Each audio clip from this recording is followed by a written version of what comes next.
It's Do Time with Pastor Steph.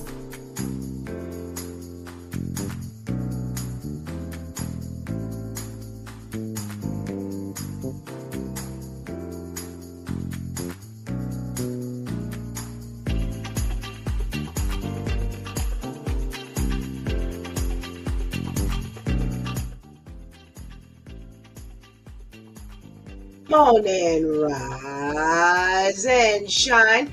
You're on with this Do Time with Pastor Steph. How are you this morning? That's what I like to hear. That's what I like to hear. For this is the day the Lord has made. Let us rejoice and be glad in it.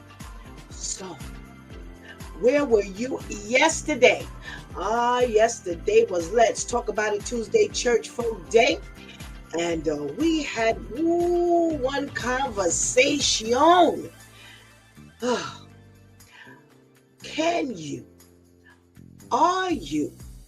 Will you allow God to help you be fishers of men? Yesterday we got to talking and, we realized that this was a tall order. I mean, a tall order. There's a lot to be said for when you've got to be fishers of men, when you've got to be ready to just talk to people who are in need. Whether you're ready or not, you've got to be able to receive what they're giving you, what they're going through, what they're saying, and be ready to deliver a word of encouragement, support, God's word. And we started off talking about that because we realized that sometimes there are people we ask, hey, how are you? And boy, oh boy, oh boy, the floodgates come open. And all you have is just people pouring and pouring, someone pouring and pouring. And quite as it's kept, you might be going through something yourself, but yet you've got to be ready to receive what that person is saying, knowing what your ability is. Now, let me just make sure we understand this. Your ability does not equate to whether you're ready to deal with this or not, whether you really feel that you can, because you may not be in the mood. Because the fact of the matter is, not only are we fishermen, but we are also fish. So there are going to be times when someone's going to ask us how we're doing, and it's going to pour out of us, whether it comes out in tears, whether it comes out as silence. Sometimes somebody asks you something and you can't open your mouth, because if you open up your mouth, it's like, oh, yeah. They've got to be ready to read that. Even if they do nothing but just kind of rub your back and just say, help her, God. Help him, Father. Lord, just be with you. Know what he's going through. You know what you got to be ready to do that. Even something as simple as that. Yeah. This is a lot. A lot when you want it, a lot when you don't want it, a lot when you're not expecting it, a lot when you are expecting it. Just simply a lot. But it is nothing more than what God has had done for you before. Ooh. God has had that done for you before. I don't care whether you remember the time or not. You were the fish. And maybe that person that you walked up on, or that person who asked you, how are you? Or let's do this something better. How about the time when you missed the blessing because someone may have had a word for you that they didn't know they had, but because of the way your face looked or your body language was that day, you just couldn't even handle that. And they couldn't either. Ooh, are y'all listening this morning? Yes. Just by what you look like, or somebody heard you say something else, they were like, let me get away from here because I don't want to get caught up in that. Yeah. And they may have actually had a word for you that they didn't even know that they had. It goes down just like that. And the bad part about it is, the word of God says to us, hey, the Lord is going to say, when you didn't do this for me and that for me and this for me and that for me, you're going to say like, hey, God, Jesus, I didn't remember when you needed and you were naked and I didn't clothe you when you were hungry and I didn't feed you, and when you were in prison, I didn't come to visit you. Guess what? We got a whole lot of people walking around in prison. Just the invisible bars are there and they don't know nothing about it. Yes. And he's going to say, yeah, when you didn't do that for me, that's why I have nothing for you. And they're going to say, I don't remember. He said, no, it wasn't me. When you didn't do it for your brother. Oh, when you didn't do it for your brother, you didn't do it for me. Because see, you can't do nothing for me that you don't do for your fellow man. You know, I can go on and on and on and on, but that's how we spend our Let's Talk About It Tuesday Church Folk Day. We got to let our girl Vivian in nice and early. So we're going to go ahead and take that break right now. Go ahead and get that healthy breakfast. Go ahead and tell somebody, anybody, everybody that It's Due Time with Pastor Steph is on. And whatever you do, don't go anywhere because we will be right back.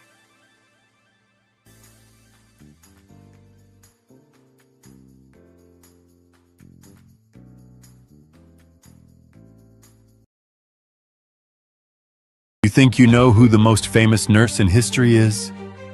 Wrong. In 1855, while Florence Nightingale was hundreds of miles from the action, a Jamaican woman named Mary Seacole was literally riding into battlefields under gunfire, treating wounded soldiers from both sides of the war. But here's the kicker. British authorities had rejected her, despite her having more medical experience than most doctors. So what did she do? She funded her own journey to Crimea, set up the British Hotel closer to the front lines than Nightingale's hospital, and became just as famous as Florence Nightingale herself. She was the first black woman to publish an autobiography in the British Empire, and 80,000 people attended a charity gala in her honor. But then, she was completely erased from history for 100 years. Until 2004, when she was voted the greatest Black Briton of all time.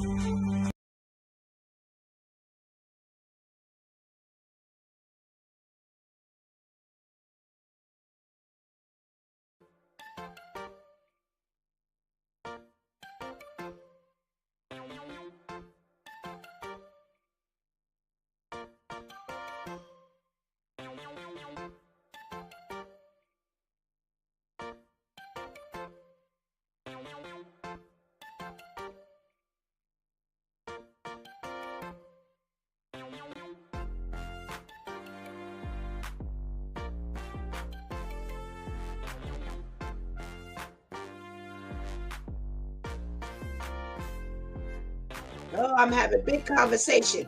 Good morning, and good morning again. Welcome back to It's Due Time with Pastor Steph. And it is Wow Wednesday, everybody. Thanking God for delivering us safely into a brand new first half a week in November. Well, we're going to do a little switcheroo this morning so we can get our girl Vivian on with her socially conscious segment. Let's say good morning to Viv. Good morning. Good morning. Happy Wow Wednesday. How are you, Pastor Steph? I'm well, thank you. How are you, Viv? I'm well, thank you. Good. You know what I'm going to ask you, girl? What you got for us today?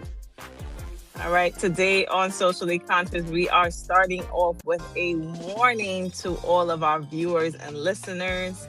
They're saying as the temperature is dropping and heating back on, experts are sounding the alarm about a deadly winter danger, and that is carbon monoxide. The CDC warns that 100 Americans could die in their sleep before spring from this invisible, odorless gas. If homes are not properly ventilated, or equipped with working carbon monoxide detectors.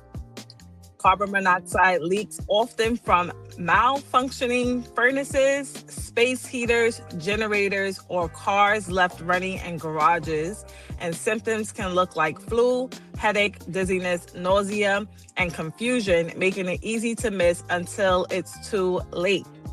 Safety officials are urging families to check their heating systems. Never run generators indoors, and make sure they have working carbon monoxide detectors on every floor of your home. A simple battery check could literally save lives this winter.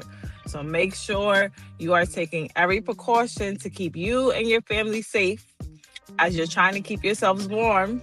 Be smart and make sure you have those carbon monoxides up, equipped, and working in your homes.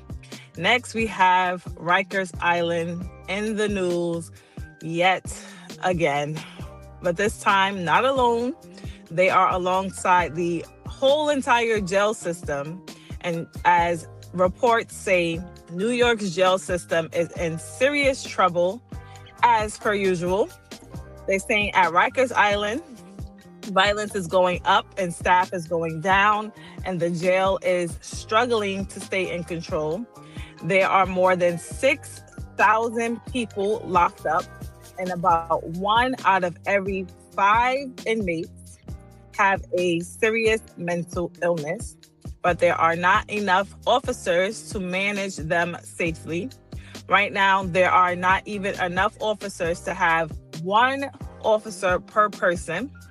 Recent reports show over 70 officers were assaulted just 1 month, and there were more than 20 slashings and or stabbings in a matter of a month. A judge also pointed out that there were almost 7,000 use of force incidents last year, a sign that things are growing increasingly worse in the jail system, not better. And one thing that I didn't know is that they were saying Rikers Island was supposed to shut down by 2027, but the city is falling behind on that possibility. They're now saying that they are expecting to close Rikers Island for good, but not until 2032. And the cost has shot up over $15 billion. Advocates say this isn't just a staffing issue, it's a safety crisis and a humanitarian problem. Officers are burned out, people inside are unsafe, and the system is stretched to its limit. City leaders are now under pressure to step in, fix conditions, and finally follow through with the promised reforms and with shutting down Rikers. And now we have ICE in the news, as they say, as the federal government the shutdown has dragged past 35 days. Government shutdown has gone past 35 days. But immigration enforcement is still moving full steam ahead. They're saying ICE has announced that even with limited staffing and frozen funding, agents are continuing to arrest what they call the worst of the worst offenders. Officials say public safety remains a priority, but the shutdown is putting pressure on federal agencies, workers, and the communities they serve.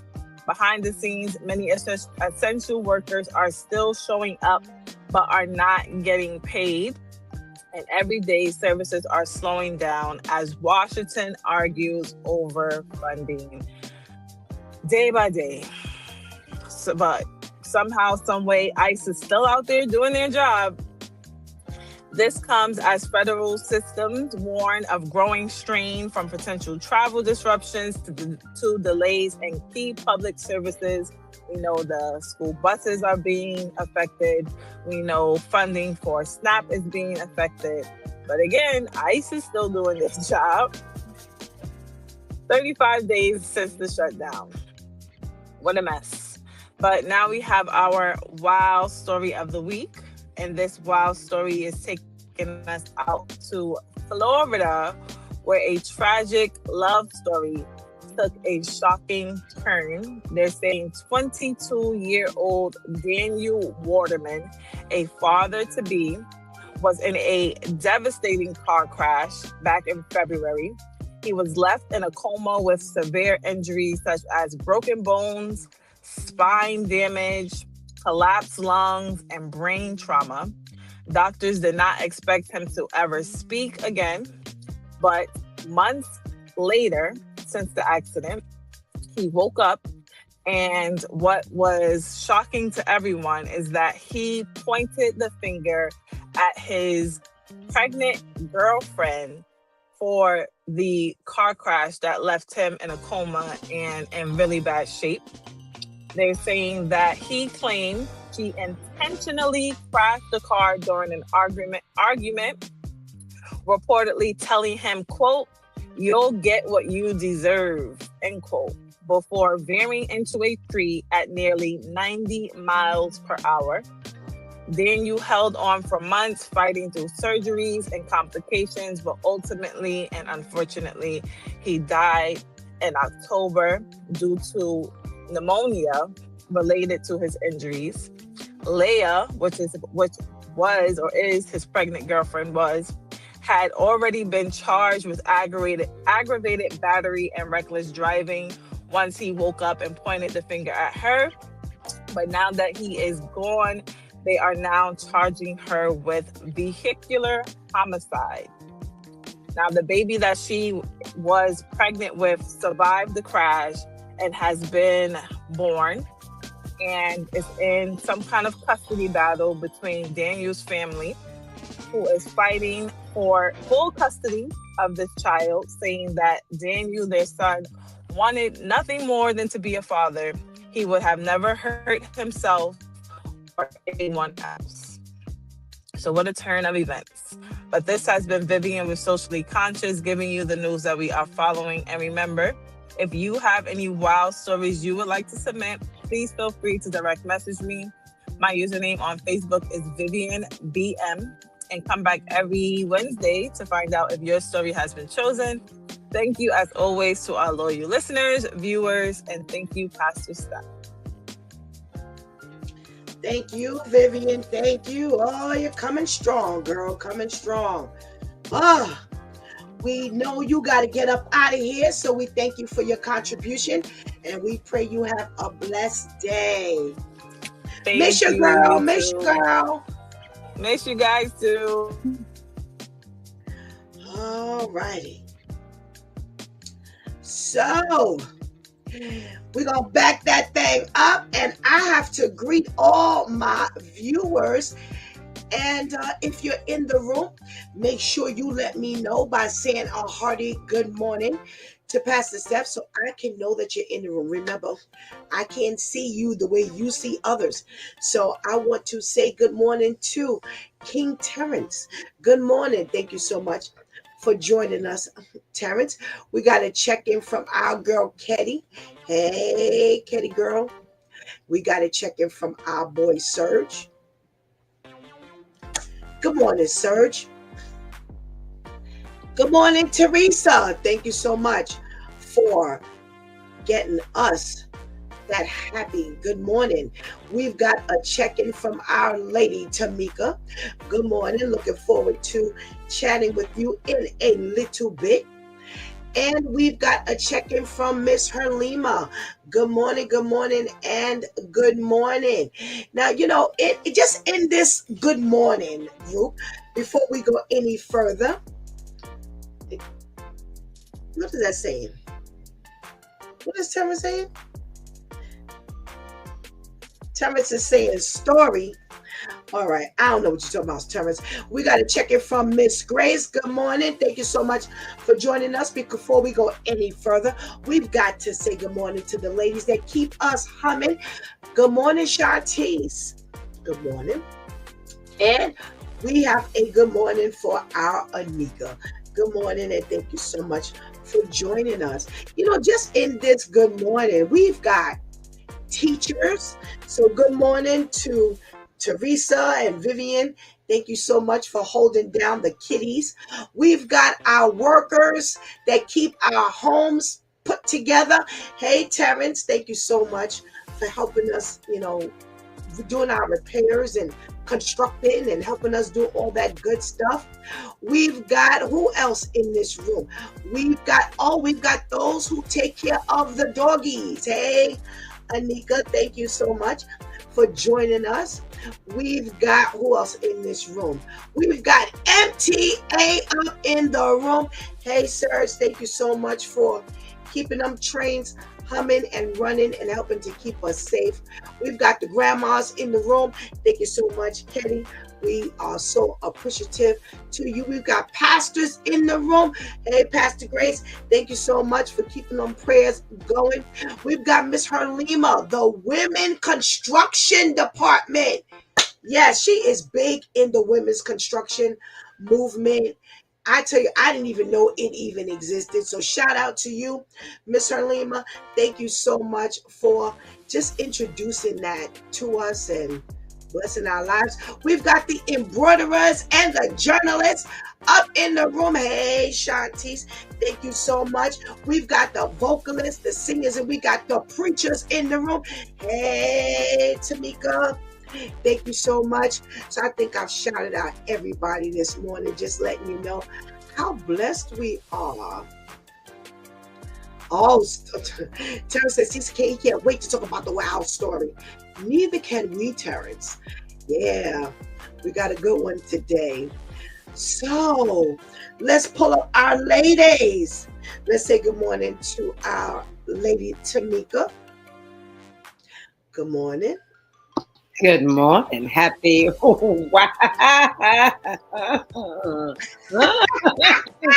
Wow Wednesday to you. Oh my goodness gracious. That was some kind of wow Wednesday. Oh my goodness. All right. Let's say good morning to our girl Shantice. Good morning. Good morning. Good morning. Good morning. Thank you so much for, joining us this morning, ladies. And we got some stuff to talk about. Well, the first thing we're going to talk about is that carbon monoxide alarm that some of us don't have. It is dangerous, toxic, aromaless, let me put it like that, has no odor. And many people have succumbed to this carbon monoxide poisoning. It can't be seen, it can't be smelled, it can't be heard, but it can be stopped. Now, carbon monoxide can leak from certain space heaters, generators, our boilers, sometimes hot water tanks. Yes, so we want to make sure that we have this operating. We're going to just chat about this because we don't talk about this enough. Lady Tamika, what do you know about this carbon monoxide poisoning? So just like you said, you can't see it, you can't smell it. There are no signs. And I had a close call with carbon monoxide in my own home. We had an issue with the stove, which wasn't working properly, and I had no idea. I'm sitting in the house and I hear the little beep thing because I purchased the smoke detector and carbon monoxide alert, and so it kept going off, and I was like, well, there's no smoke. So I called 911, and they came by, and they let us know that they had, we had a carbon.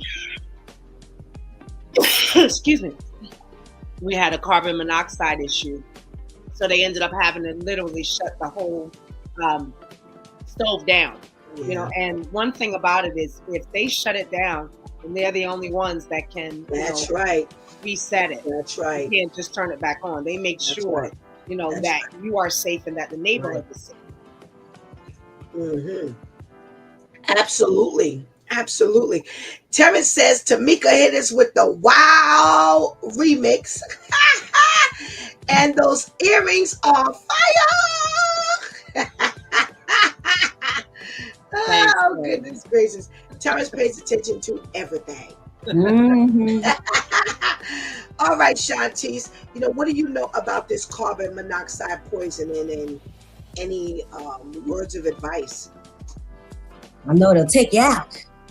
Um, Definitely, making sure I actually hit the button on the one I have on the level of the house that I'm in. And I hit it and it did like that loud chirp chirp. So I'm guessing that means it's working. But with getting a brand new boiler installed, there was definitely some concern of making sure that this is working.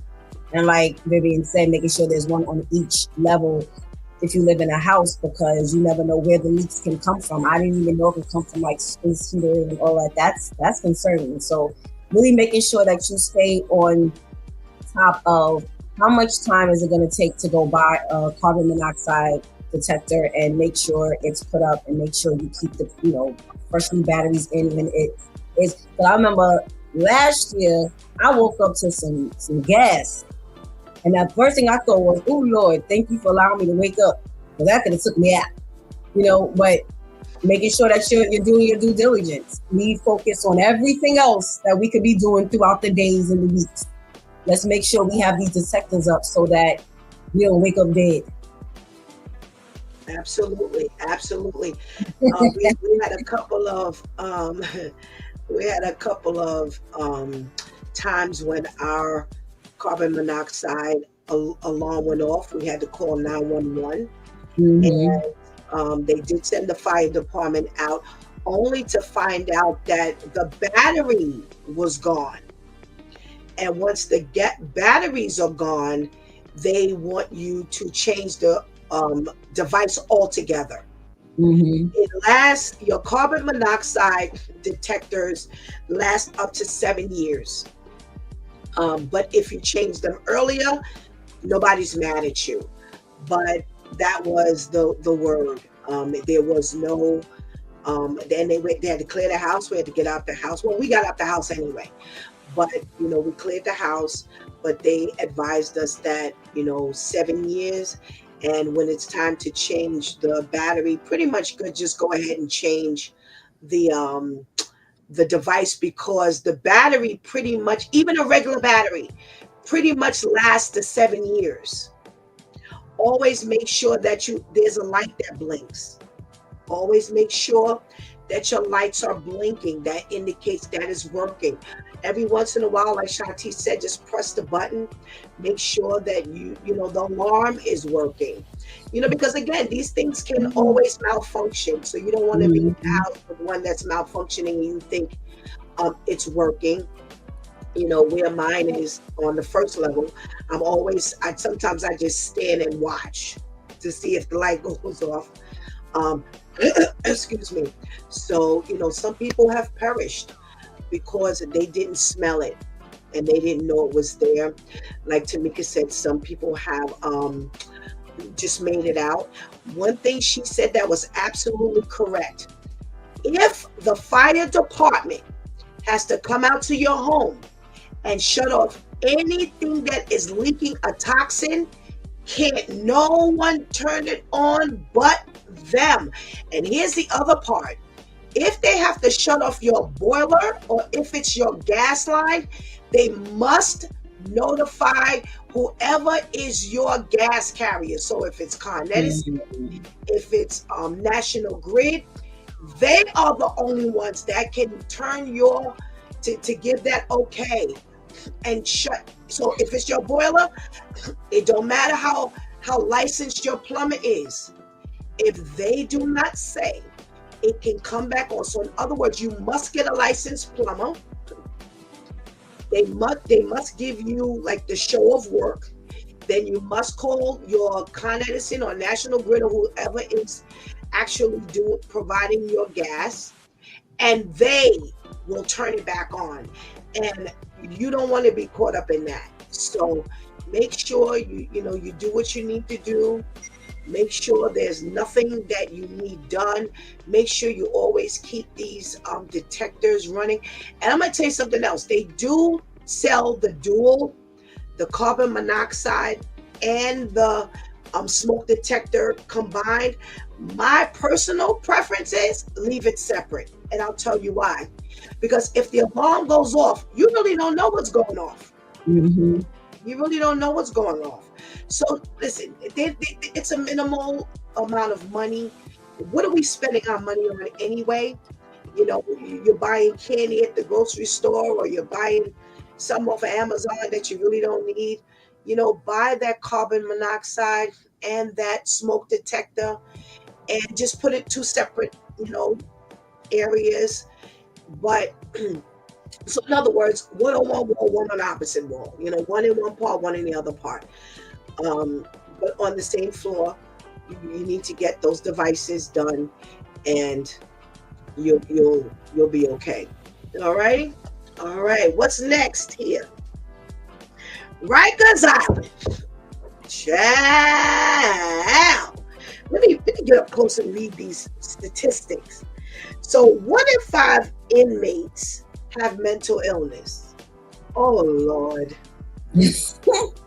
You got 6,000 people. It's over 6,000 people locked up, actually. They said over 70 officers were attacked in a month. 7,000 use of force incidents last year alone. They were initially supposed to shut down by 2027. They were supposed to shut down 90 times, by the way. I was a teenager. They've been shutting down Rikers Island, and now they're saying not until 2032 they will be shutting down. They're $15 billion. Now, I ain't gonna start. I'm just gonna leave the statistics there. Shantice, what say you about all of this information regarding Rikers Island? The 1 in 5 mentally ill is crazy. Because how many inmates are over there? Over 6,000. Right. Do the math. Right. So you got, hold on, let's see. We can get about an estimate.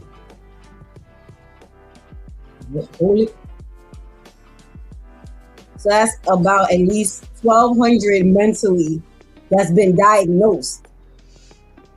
We ain't talking about the ones that be acting like they good. That's up in there. Versus how many mentally challenged COs are over there. Because everybody over there who working ain't too bright either. Why are they pushing this back again? To being shut down? Why? Crime is crazy.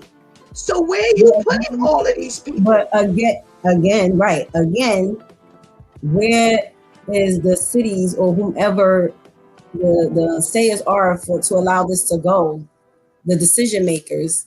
Then it needed to have been put in effect that something else needed to be established if you claiming that this needs to shut down.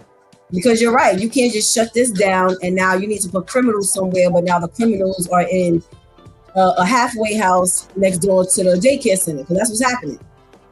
We put halfway houses in the residential communities, and it's like, well, who's the winner that decided to make this happen? So they need to sit down. Everybody needs to sit down and focus so that these things can be put in effect. But the 1 in 5, because again, I'm thinking about all the other people who are skating by who haven't been properly diagnosed. And now you got people who should probably be in another type of facility here, but because you just cramming everyone here, it's like, okay, so how are you proper? They don't care. They just want to lock everybody up. There's no rehabilitation or anything going on. So I guess they figured, what does it matter? Just put everybody who we feel has committed a crime here. And it's sad because it's like no one is taking the time to really do their due diligence. Lady Tamika.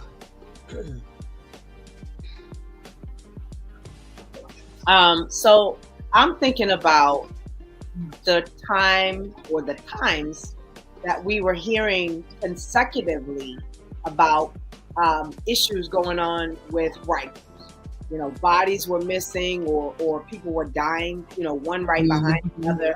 You know, as soon as you put it on the news, 2 days later, there was somebody else. And then 3 days after, I was like, oh my God, you know, and, you know, they couldn't get heads or tails, or the news wasn't telling us heads or tails about exactly what was going on. We never got, you know, any real credence as to what's going on in Rikers. You know, one of the things that, you know, we as New Yorkers, or those that have ever had any friends or family members that have been incarcerated, is Rikers is the first place that they put you, you know, and so it doesn't matter what you've done, before they move you to another spot, the first place that they put you is Rikers. So my thing is, you know, you need to be able to diagnose, you know, the type of crime, so that you can put them in the right place at the first, you know, at the first. So if you're telling me now that Rikers is closing, so where did they all go? Wallkill, Sing Sing, you know, Sing Sing is for the big, you know, big time criminals. So, you know, I did a petty crime, and now you're going to put me in Sing Sing because Rikers is no longer available. We have to, you know, the sad part about it is a lot of times our inmates or prisoners, you know, once you're in that setting, they no longer care for you. So, you know, not the way that they would in some other facilities. You know, they don't care about your welfare, you know, your training, your trying to get yourself back to the, you know, it's a prison, you know, it's a place for punishment. But when that place is gone, which is the first step that you go, what do they do now? You know, my heart goes out to it because, you know, are you going to start putting them in houses, in people's homes? You know, where do you go if you don't have the first stop? Right. We got a check in from Miss Charlene. Good morning, Miss Charlene. Thank you for joining us this morning. Like I said earlier, you know, Riker's been closing since I was a teenager, and I'm almost 60. Oh my gosh. There you have it. The fact of the matter is, crime is much worse than it was when I was a teenager. So for whatever the reason why they didn't close then, they surely can't close now. I don't think Rikers will be closed when I die. You know, I because there's no place to put these people. Here's the problem. Here's the first problem above and beyond everything. You have no staff. You have no staff. You have no staff. And I think I mentioned this a couple of weeks ago or whatever.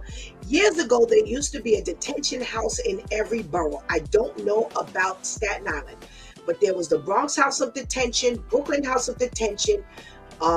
Queens always had a detention center, as well as over there on Queens Boulevard in Kew Gardens, and Brooklyn. What did I say? Brooklyn, Manhattan.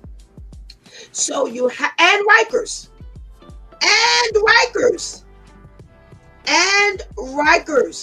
So they closed the borough detention centers. They left the boat in the Bronx. The boat is still there. But when you closed all of those, again, like Lady Tamika said, you had no other place to send them but to Rikers. So Rikers is the first stop, like she said, for everybody, because if you're fighting your case, you're from Rikers. The Manhattan where Diddy is not that large, and many people do not stay there. There's a select few that stay there. There is no more Brooklyn. There is no more Bronx. So now everybody gets shipped to Rikers Island. You know, at one point, like Pastor Jeff talked about, they were racking up over there on their overtime, and they was having a ball. The COs, they were having a ball. How much ball are they having now? Now they don't even want to be there. They're going out on sick leave and what do you call that other thing? A workers' comp if something happens, and they're gone. So the first problem you have is there's no staff. The staff is down. So, and like Shanti said, undercover mental illness going on in the staff department. They can't handle it because something wrong with them. So now you got the mentally ill. Look at the animals. and the staff all got mental illnesses. So they said animals run the zoo. That's exactly what happens. So now you've got this issue of where do they go? Because if you don't have staff, you don't have staff. But you may be able to deal with the staffing if you were to have left Bronx House of D, Brooklyn's House of D, because it's less people. One of the reasons why the staffing is so hard is because if you got me one with 350 people, can I handle that? Opposed to having a smaller setting and you have 1 to 25, or you follow what I'm saying? So now it definitely shifts the dynamic where I may not be against working in this type of facility because I don't have to, deal with, these level of inmates. Not only that, if you were to break them down, then you can separate the people. You can separate the crimes. If you got petty crimes, little misdemeanors, if you got grand larceny, if you got the violent criminal, you can break them down, and now you can actually man them differently. So what are you doing? Again, everybody who goes in, they create something different, and now this is where we are. 2032, where we at? 25, almost 26. So you got another easily 6 years. So you got another 6 years of deterioration. What's going to happen now? Because like Lady Tamika said, when we've done stories, they were back to back to back to back committing suicide, and people found dead, and all these kind of conditions. And then while Eric Adams has been in office, it's been who's going to take over Rikers Island. You're not going to get rid of this problem if the layout doesn't shift, because crime is here and you can't do nothing about the crime. Now you walking into a shutdown. Rikers Island, here we come. Well, because now you're going to have people committing crimes. So, and if you don't go backwards and you don't take care of these kids, because there is a building over on Rikers Island that is specifically for kids, for young people. Did they close Spofford? I don't know. Spofford was a detention house for young people in the Bronx, and it was like the jail for the kids. I'm dating myself, but again, Shanti, do me a favor, look up, did they close Spofford detention? I'm already on it. It was permanently shut down in 2011. Where did the kids go? Over to Rikers. So all of this adds to why we can't. Who's Heath Broughton? Well, a check-in from Heath Broughton. Thank you so much, Heath. It's closed down. Thank you. They converted it. I'm sorry. They converted it to a mixed community. There's like affordable housing, commercial property, manufacturing spaces, health and wellness centers. What does it matter if you got crazy kids around? It's gonna mess it up. I don't know. Educational programs, a playground. Yeah, so that's what they did with the space. Let me ask you ladies something. No, they let them get older so they can get sentenced as adults. Yeah, it's just all this cycle. That's what I said. If you don't fix them when they're younger, if you don't address their issues when they're younger, they're going to end up in Rikers Island, on Rikers Island. So you got a problem because it just keeps going round and round. So they have this conversation about, they're always they're building more prisons than they are youth centers, and here they have. So that was a complaint. They need to build more youth centers. So now they've converted Spofford, which was huge. It's large over there. It was large, huge space that was specifically for young people. They've now converted it. They've taken out the criminals, and they've put them over on Rikers, and they've made all the things that they were saying we didn't have. Do you think it was ultimately beneficial to shut it down? I'll start with you, Tamika.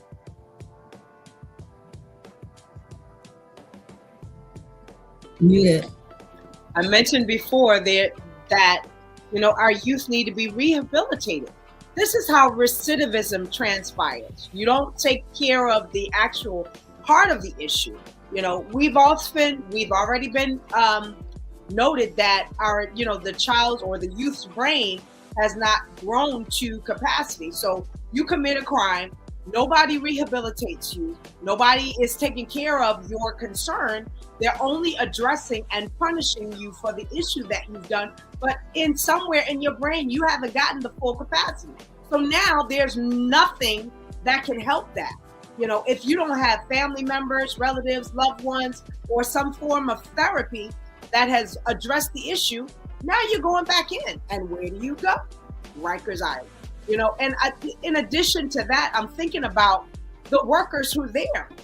Okay, fine. Whether we're talking about a shutdown or not, I'm an employee of Rikers. We don't have enough staff. So now I got to stay overtime. And God forbid there's shutdown and one shutdown after another, and let there be a fight. I can't leave. There's nobody to replace me because we're shut down. Nobody's coming in. Nobody's coming out. And prior to then, I wasn't addressed as mentally ill or mentally unstable. But now this job that I'm getting paid for is driving me crazy. That is a whole lot to deal with. Absolutely. And that's why it makes what Shanti said correct. A whole lot of mentally ill staff is over there as well. Because not only that, what's their home life like? Right. What are their relationships like? So all of that gets taken right to the job, and it hangs out there as well. He says Rikers is just holding them till sentence, and they get trained in gladiator school. Absolutely, because it's about survival while you're there. I have a movement called Pipeline to Prison Prevention. I worked on DFY. I would love to share it with you all.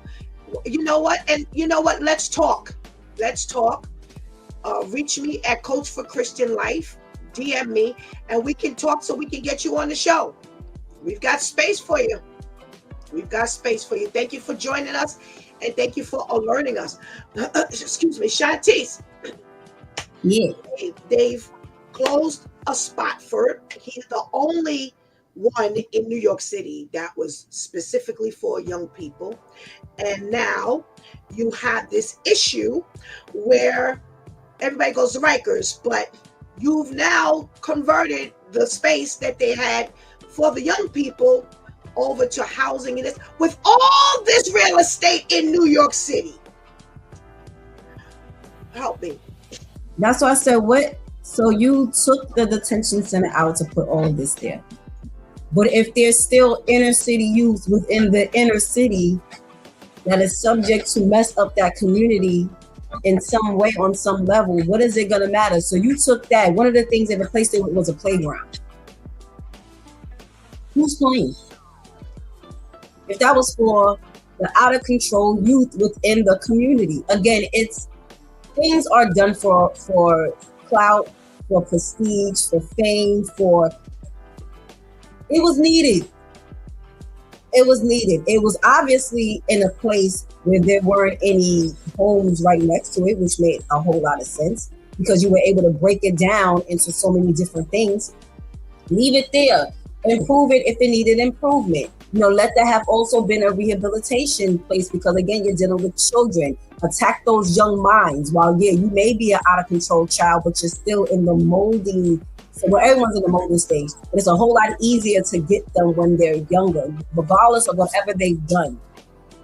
You're still able to influence them on something. You want to build a playground, keep that detention center there and build a facility that would have been introducing the arts to them and, schooling, making sure they got their diploma, not a GED. No shade to anyone who has one, but showing them, standards of what you need to aspire to and what you can actually get. Why are you taking this away so you can look good? Listen, you did all that and the Bronx is still whack. Like, I'm sorry. That didn't do anything to enhance that borough. It's not like you took it away so that now when people go to the Bronx or think about it, it's like, oh yeah, let's go to the Bronx because the Bronx has this and the Bronx has that and the Bronx has that. If that was the case, you should have aimed for something that would have really heightened that entire borough. So where people would want to move there, people would want to work there, people would want to go just to go. That's not the Bronx. So my biggest question is, so what did it really improve? What you took that away to put all of these different things in. What was the positive outcome? Outside of maybe you being able to say, well, so-and-so decided this here. But what did it benefit? Here's my thought.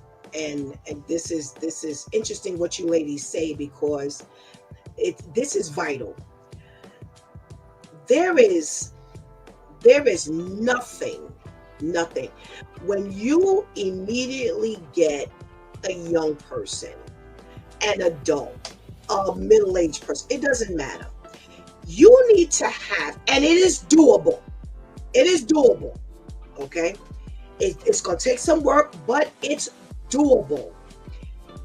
You need to have the intake where they immediately assess and dispatch them into the programs that will immediately begin to address these issues and these deficiencies.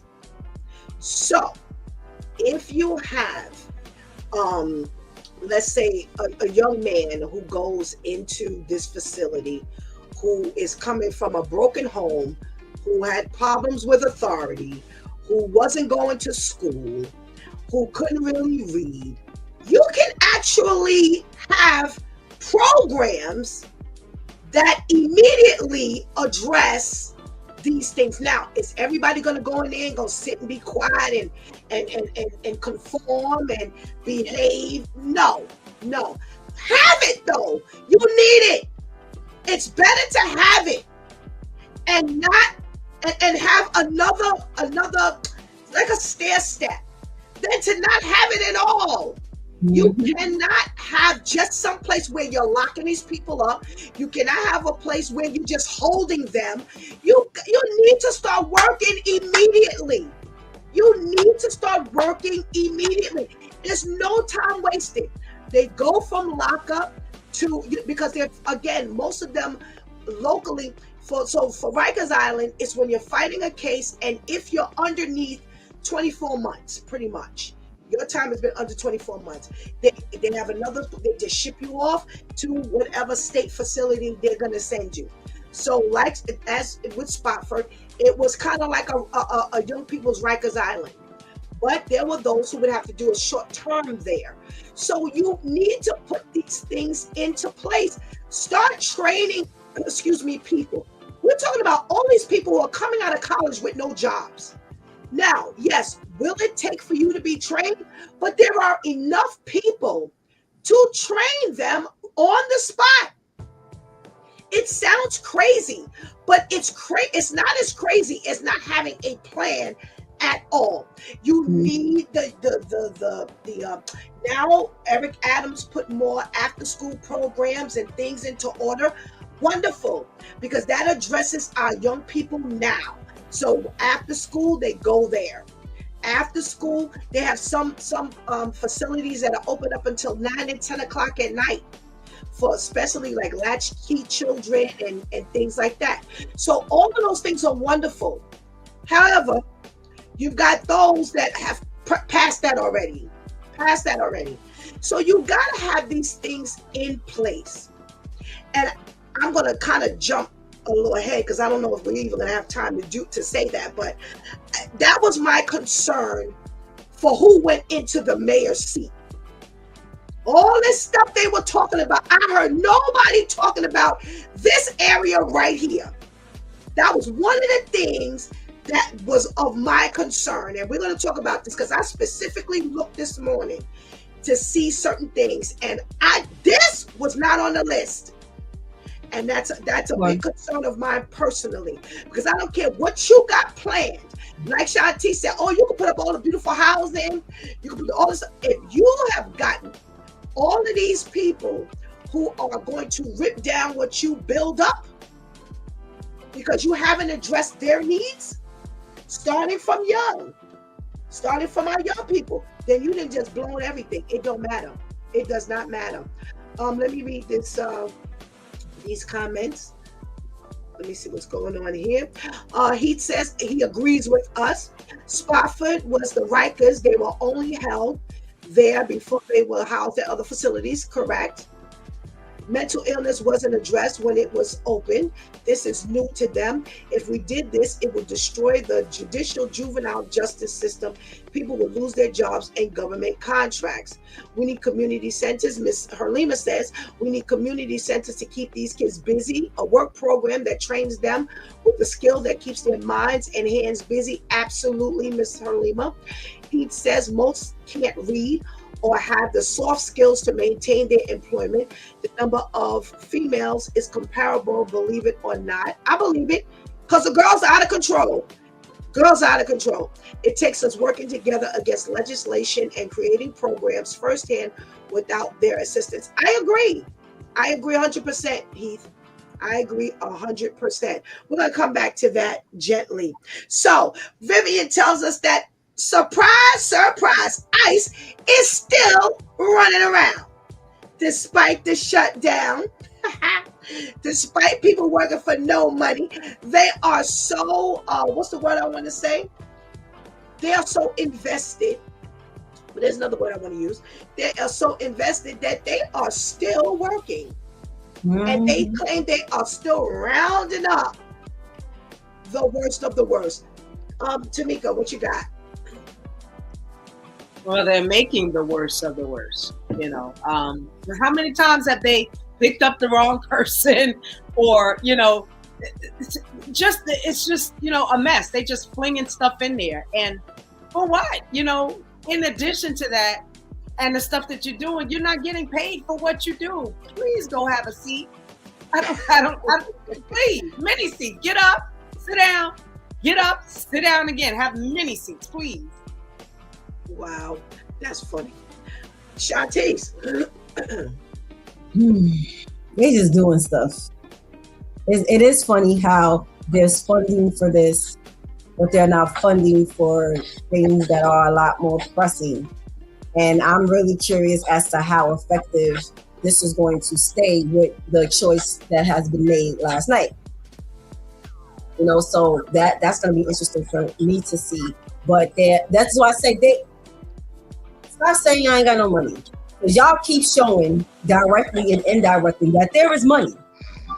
But it's going towards what you feel it needs to go towards. And then when there's areas that keep screaming out, see, if funding was here, it's going to be stuck and talk about the juvenile centers, all that. If funding was there, look at all of the lives, but you don't want to save lives because there's no money in saving lives. There's money in doing stuff like this, which is disgusting. Why would you want a child to say for career day, I want to be an ICE agent? That's horrible. It's like, why? Why is that a career goal? But you make it look so appealing. Look, you get to go and do this, you get to carry weapons, you get to go be aggressive, and you do all this while making money. Why not? Why not? Unfortunately, they've taken they need to be in existence. They need to be. Let's call it what it is. At the bare description of their job, they need to exist. Unfortunately, it's used as a weapon now. And it is well far from what it should be, because I never remembered hearing, now maybe y'all have, but I'm telling you, I never heard they were about arresting the worst of the worst before Trump got into the seat. You've always existed. Right. But now, because this is a weapon, Now, Mhm. you want to braggingly say, yeah, we're still doing our job. We're collecting the worst. We're rounding up the worst of the worst. Mhm. You should have always been rounding up the worst of the worst. That's what your Yeah. existence was for. Right. For people who were in this country illegally, how many illegal people were in this country before Trump got into either seat, 216 or 224? What were y'all doing then? Sleep? You were asleep? Mhm. So I'm not impressed that you're rounding up the worst of the worst, because now your agenda is different.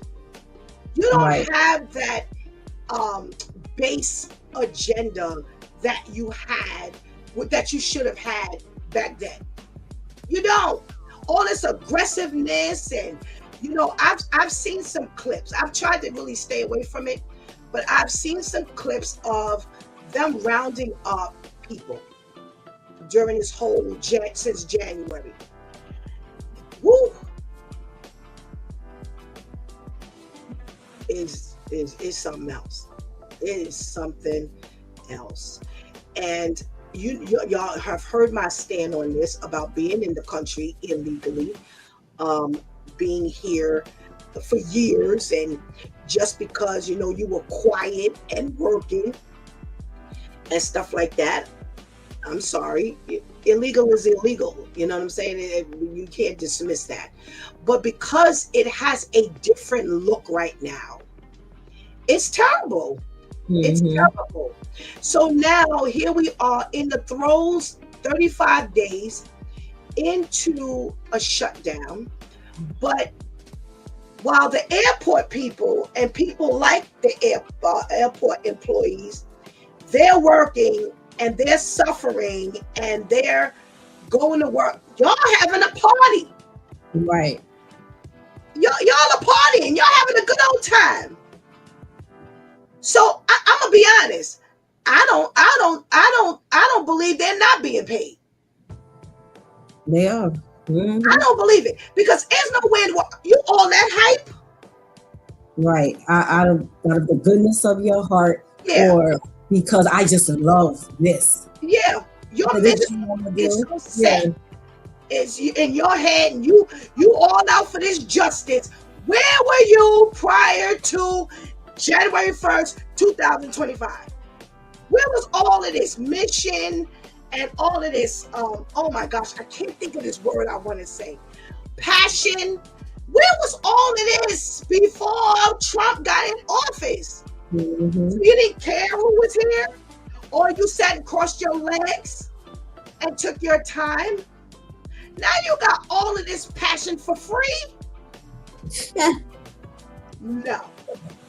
Not. Again, there are a lot of inner workings of this government that we have no idea. And I do not believe that all of y'all are still parlaying with your guns and swinging your masks and your scarves across your face for free. I don't know who else buys it, but I do not buy it. Those are Trump's people, and I promise you, he done found a way to get them $5. Mhm. Or do it for free now, and baby, when it goes back into effect, you're gonna get some nice little extras. That's where I was going, because I was thinking about this January 6th thing, and how all of these people came out of nowhere one time. We know that there was a thread that came out prior to, because how do you get information out? You're not going to do it on the phone. Everybody's technology savvy now. So there was something that was sent out prior to. And just like they did it before, you can do it again. That's right. Or those are people who need to be deported. But now, in order to keep you from being deported, you better go and round up all your peoples. Almost like the cops use the CI. The CI should technically be in jail. But you know what? If you work this case with me as my CI, I'll keep you out of jail. The second they don't want to be the CI anymore, they get locked up. never know. You never know. These may sound like conspiracy theories that are just improbable or unlikely, but guess what? I don't buy none of this garbage. I buy none of it. All right. Well, we've reached Terrence's his goal, his topic. So we've got this Florida love story gone bad. So Daniel, who was 22 years old, was in a terrible car accident, ended up in a coma with broken this, broken that, not working this anymore, that's not working anymore. And he managed to come out the coma long enough to say his girlfriend did it. His pregnant girlfriend did it. And prior to her driving at 90 miles per hour into a tree, she says, you're gonna pay. Let me see if I wrote down exactly what Vivian said. You'll get what you deserve. And then she crashed the car into the tree at 90 miles an hour. So now she was initially charged with aggravated battery, but now she's being charged with manslaughter. And as it says, homicide, something homicide. Vehicular homicide. And now there's a custody battle of where the baby is going, because they're saying, listen, Daniel wanted nothing but to be a dad. We need to take this baby. So that's two different topics. But Shantice, you got first leg on this before we read Terrence's comment. So she was driving pregnant in the car and ran this car into a tree at 90 miles per hour. Yes. And she was risking herself dying as well. Mm-hmm. Yeah, get that baby. She didn't care about any herself, nor the child, nor the father. And she don't watch TV, right? Because everybody don't die in a car accident. You ain't try to shoot the man in the head. You ain't try to slit his throat. You ain't try to do anything that would have been like a guaranteed way, and then come and find out he didn't die, and now you like, I'm about to just kill myself because I just knew for sure this was gonna be it. Now he alive, and you gonna say this to him because you just knew he was gonna be out of here. And for him to wake up just long enough to point the finger at you, just because pointing the finger is all the authorities need to get the investigation going. And unfortunately, he passes, but you don't watch anything. So because you didn't do your research, and you probably just thought of this while y'all were in the car, take that child, and she needs to be put somewhere that's going to exercise her brain. Because again, just putting her in a regular jail, what is that really going to do? But she tried to kill all three of them. All three of them. So she doesn't care about that child. So you leave the child with her, and then when the next thing is the child is dead too. Now what? Well, she's going to jail. There ain't gonna be no her as an option. Right, but I'm just saying. So it's like, so what's the? Oh no, we need to get the child. The child is going to be taken anyway. But it's said like as if it's an option. Okay, well, if we don't fight to take this child, then God forbid the child gets left with her. Like that's what I'm saying. It was enough to just point against her family, because always it goes to the maternal family. Right, the maternal. Right. I mean, well, yeah, that's a whole in her. You would have to see how she was raised and all of that. But she tried to kill all three. She didn't care about any of the three lives. So absolutely. But that's sickening. And what's even more sickening is you didn't think this through. Not that it should have been a thought at all, but you obviously didn't think this through. Okay. Terrence says, all I can say about this is God works in mysterious ways. God kept him alive long enough so he could say that she needs to pay for the crime she committed. That's crazy. She assured them when he was in a coma that he would not remember nothing, but that finger sure did. That finger sure did. You're right, Terrence. She probably was like, he ain't coming out this thing. All right. Lady Tamika. Yeah, I'm with Shanti. She don't watch soap operas. She don't read the news. You know, what was that one? The gentleman who had the whole family in the car, ran the car. Oh yes, off the cliff. Yes. And like, you know, you think, okay, I'm gonna run everybody off the cliff. We all gonna die. No, you know. And how many soap operas have we seen where somebody, whatever happened, and that person's in a coma, and then they come up like 6 months later? We've been watching this soap opera for a long time. Yeah, and then they go to the coma. They come out of the coma. You know, I'm laughing at this, but this is somebody's real life. Yeah. You know, and you know, Terrence is right. God kept him alive. You know, whatever he had, whatever type of trauma he had to go through, you know, he did the silly till you do right by me. Everything you even think about is going trouble. So just pointing that finger was enough to let them. You did this to me, you know, and now she's going down for everything, you know, and I don't believe that, you know, I'm sorry for that, you know, those parents on her side. But what I know, they could be nice parents. We don't know, because unfortunately, you know, people always say that it comes from the home. But sometimes our youth choose their own way, you know, and she had that mentality that regardless of what's going on, I'm going to take us both out in order to, you know, I'm willing to take you, me, and this baby out just to prove a point.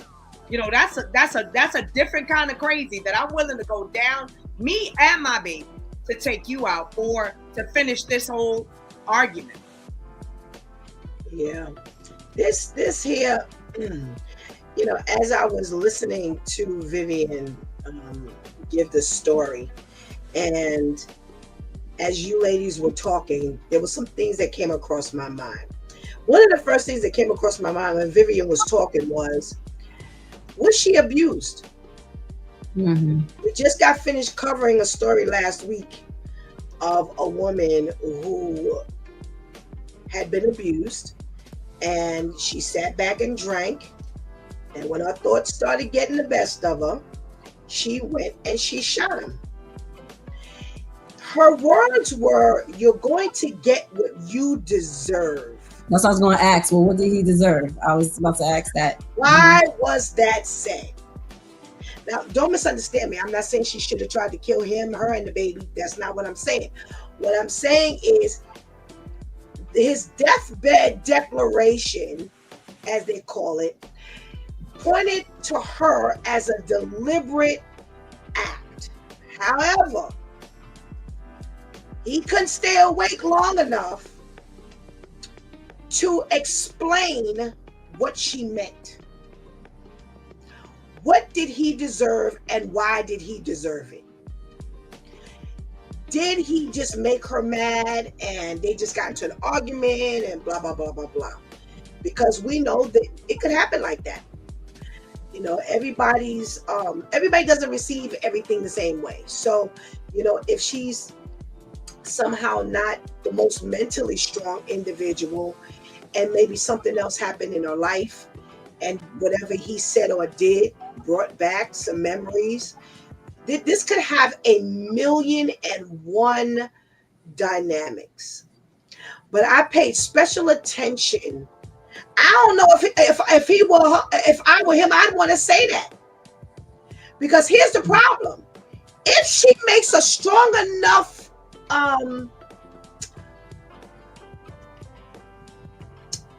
statement, if there's any time she's ever called the cops, if there's any time the cops were ever called by neither one of them, if there's any evidence that comes up later, it could look like he did something.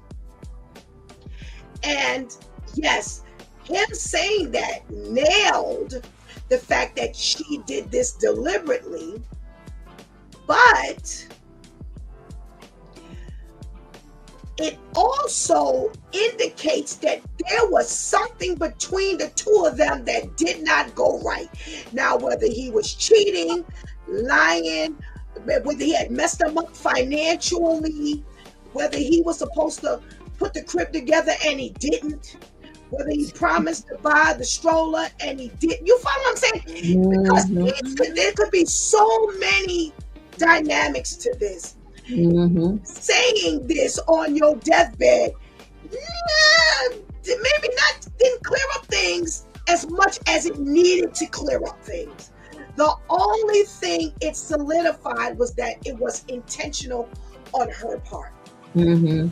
If she can substantiate some reason why she snapped,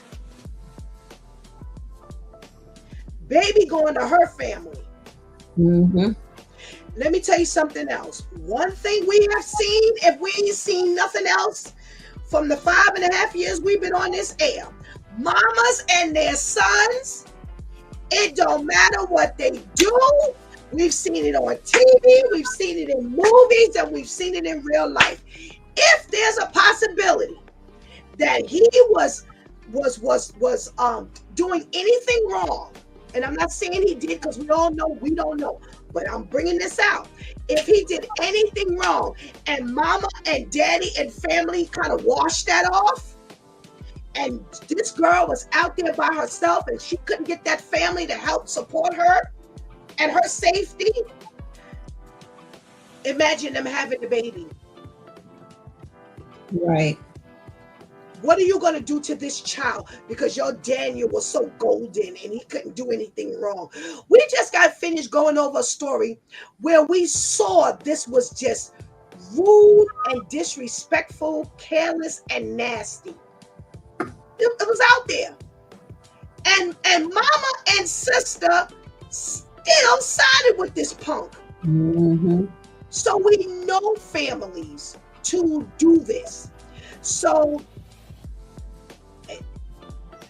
I don't know if this is such an airtight case as she did it, and she going to jail, and yeah, we're gonna charge her with vehicular manslaughter. And because again, if there's any track record, there could have been things going on that she didn't tell anybody about. Maybe the cops were called and nobody knew, or whatever situation is. Any bruises on her or anything. Because for her to want to take out herself, the baby, and him. Because here's what's interesting. You're going to get what you deserve, but I'm going to take all three of us out. Something wrong. Right. Yeah, but Pastor Steph, just on the other end of that, there are some women out here that are literally just like, I'm going to your job to get you fired. Oh, absolutely. I'll take us out. And like the trigger, you haven't done anything that merited that. So, all the way around, like you said, there are 50 million scenarios. Right. Oh my God. Right. And that's what I'm saying. This is not so air shut, and airtight as we may think, because he just woke up and said, she said, you're going to get what you deserve. Because listen, how many people we know will kill up the family and then kill themselves? Same dynamic. They just did it after they killed everybody. Right now she's just trying to take everybody out at the same time. But it's no different than the man who kills the woman and then kills himself. We just did a story like that, where they're now fighting for the child because he shot the woman, the mother, and then he shot himself right in front of the kid. So we know, like you said, Tamika, we've got like so many scenarios, but I wanted to bring up that dying declaration does not necessarily make him look good. It seals the fact that she did it intentionally. But remember now, here's the problem. She's still here to undo what he said. He's gone. That's the last thing he said. He can't push the envelope and say, well, let me tell you why I said that. Right. He's done. He's gone. He can't say anything. So now you got her who can unwind with enough evidence. She can unwind her going to jail. That's the scary part, because she can flip this. Even if she's guilty and he did nothing, she's still here to be able to flip this script any way she wants to. Like I said, I'm not saying he was abusive, because I don't know. But what I'm saying is, that wasn't just like she did it. It's, it's not, you know. So this is crazy. Let me see what Terrence has got to say. We got to check in from Akusa. Good morning. Good morning. Thank you for joining us. Or Terrence says, or he was cheating. I don't think he was beating her, but that still doesn't justify you trying to kill you, him, and the baby. Loves make you do crazy things. Absolutely. Absolutely. Like I said, I am not, saying that she was right by any means. Like I said, my only thing is it ain't just an airtight open and closed case. This can get real detailed. But she's gonna say whatever she wanna say now because he's dead, and there's only gonna be one side of the story she could play. But that right? That's the point I'm trying to say. She can work this any way she can because she's still here to spin this story, or to lay out exactly what she meant, and it was something he had done. So the possibilities are pretty much endless here. So Or I'm sorry, Pastor Steph. Or it could have been to where I didn't necessarily want you to die, but even laying here watching you suffer was good for me. So let's say, okay, so he was in a coma for whatever amount of time, and then he was able to come out. So let's say he had lived and he would have recovered. That still would have been a long recovery, process. And probably her figuring, well, even if he doesn't die, try to mess with me now, whether he messed with her before or not. But if I remember you to be crazy enough to drive me into anything and I almost died, I ain't messing with you again, whether I did something wrong or not. So it could have been to where her thing was, I'm fine if he dies, I'm fine if he don't, but there's going to be some level of suffering, right? That right. he's gonna endure if we both make it, or even if he makes it and I don't, or whatever the case may be. Right. But yeah, it's a lot to be said for, God forbid he did do something to her. And again, people like to dictate how people handle, how you mistreat them. And as God finished saying that to someone, you cannot be the one to mistreat and mishandle people, and now you gonna be the one to determine if they took things too far, if they could have taken it too far, but you are not in the position to, you can't say that. You shut up. Let other people say it for you, because you're the reason why they done went too far. Checked out. Yeah. Yeah, you can't be the one to say that. I'm gonna present another angle here. She's pregnant. If she gets a lawyer who can substantiate that she was a little mentally ill before the pregnancy, and now that hormonal imbalance in her body and brain was magnified by the pregnancy, it can determine whether she gets 1 year, 1 day, or a lifetime. This is why I said I'm telling you, this can go a whole lot of ways, because we don't know if she was already mentally ill. Mm-hmm. So if there was any little bit, if she had gone into some kind of rehab center for 1 day, she can bring that up. Well, she was mentally, she was diagnosed as being mentally ill, back when she was 5. And I know she's 23 right now, but now that she's pregnant and all those hormonal changes are going on, he cheated on her, and she just blew up. Or like I said, he said he was gonna buy that stroller, and he came up and said, I don't have no money, and she said, you're gonna get what you deserve because our baby won't have anything to write in. It can go down just like that. Mm-hmm. We have seen so many people who should have gotten a lot more time get their time reduced for certain things that we were like, what? Mm-hmm. Yeah. So I would love to see how this plays out, because there's a lot of dynamics here. And how many times have we heard later, oh, well, so was suffering from mental illness, and that's why they did what they did. So who knows Who knows? How do y'all know that Daniel ain't gonna be the one they say suffered from mental illness? And that's why he did what he did to her. This Lord have mercy. This here, this is real complex. Real complex. Thank you for those wild stories, Vivian. Yes. All right. So here we are in New York City. And we have a brand new mayor. Now, the other day, we said that I was asking, you know, would you reveal who you were planning to vote for? And both of you said that you were undecided last week, Wednesday. Would you like to reveal who? I said I would wait till afterwards and I would reveal. Would you like to reveal who you voted for?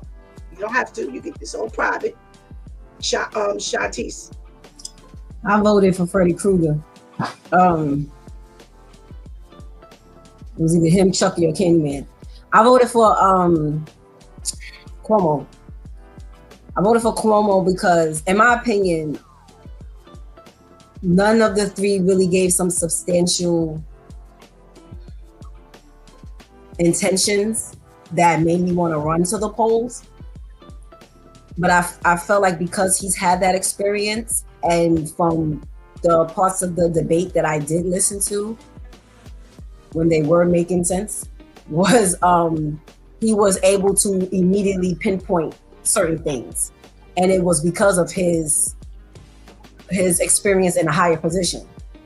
You know, he was governor, which is higher than the mayoral seat. So it was, and in addition to that, what came to mind in the latter end, like right before we left to go vote, was he had something to prove. You know, because wasn't he kicked out of the government seat? Yeah. He bowed out. He bowed out before he got kicked out. Okay, yeah. So it's like I have something to prove now, because in that isolated aspect, I was good. And then other things came along that tainted my image in the people's eyes. So now I bowed out before I got kicked out. But it didn't mean I wasn't able to handle the job. It didn't mean I didn't know what I was doing, because I don't remember hearing outside before, you know, the scandal, anything that would have tarnished him as a governor, you know, as far as him doing the job. So now it's like, I get this mayoral seat, I got something to prove. So in God's space, if I was to run for governor again or mayor again or whatever, I will substantiate the fact that I know what I'm doing when it comes to being the voice for the people and making decisions for the community. You know, so that is what helped me to vote for him, you know, yesterday, those two dynamics. Okay, thank you for sharing. Lady Tamika, would you like to share? It's private. Nobody, no judgment. No, I'm fine with sharing. I voted for Cuomo as well. I thought about when we were going through the pandemic, you know, it was his voice, you know, that kept speaking, you know, and I thought about how he wasn't ashamed nor afraid to, you know, combat Trump with certain things, you know, and he was pushing, you know, he was one of the faces for New York that kept saying, no, we're not going to do this, we're not going to do that. And he wasn't timid about it. And I appreciated that, despite, you know, what everything else. And my thing is, you know, if you're in a position or you want a position, even if you're looking for employment, if I want to be a doctor, the first thing they start looking for is experience. What have you done? You know, show me what some of your background. What have you had access to? You know, have you been out there? You know, I can talk a good talk about how things, you know, okay, I'll give you a prime example. Before I got my license, I could tell you how to drive from sitting here. You know, I've never been in the car, never been behind the wheel. But now that I've been behind the wheel, I can tell you how to drive. I can tell you how to avert traffic. I can tell you, you know, how to move away from, you know, people that for whatever reason are not alert. He's had, you know, he's been in the playing field. You know, he's had some wars and done what he needed to do, you know, and so the others have not. You know, he had the one thing that they hadn't. So the proof is in the pudding for me. Okay. Thank you for sharing. Terrence says, as bad as it sounds, I voted for Cuomo as well. And the only reason is because I know he's been there before. He did a good job and as a governor in the governor's seat, and I assumed he would do a great job as mayor. But I had it in the back of my mind that he's under Trump, but he had me on the side like I'm gonna do a good thing. So he's not under Trump actually. Him and Trump have bumped heads, like Tamika said, quite often. And as bad as it is, Trump calls with other people have called Mamdani a communist. And because Trump is so jaded against anybody who ain't born here in America, he don't like Black Americans either, but we're a little more tolerable than those outside of this country. He surely was not backing Mamdani and preferred of all three Cuomo. But that is definitely not because they have agreed. Because like Lady Tamika said, they have bumped heads quite often when Trump was president before. He stood his ground before. Terrence says Cuomo and Trump have bumped heads when he was governor, but Trump is backing him being a mayor in this election. Yes, because like I said, look who he's running against.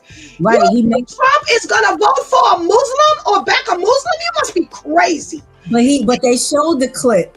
Yeah. They showed the clip last night when Trump was like, "There is no way I'm standing behind a communist, and I don't like a bad Democrat either. But if it comes between a communist and a bad Democrat, I'm backing that bad Democrat all the way." Yeah. So again, like Pastor Steph said, it could have been Freddy Krueger, Chucky, or Candyman against Mamdani. He would have chose one of them if they were born here versus Mamdani, who could have been coming with gold and all of that. But because he's not from here, he was not backing him.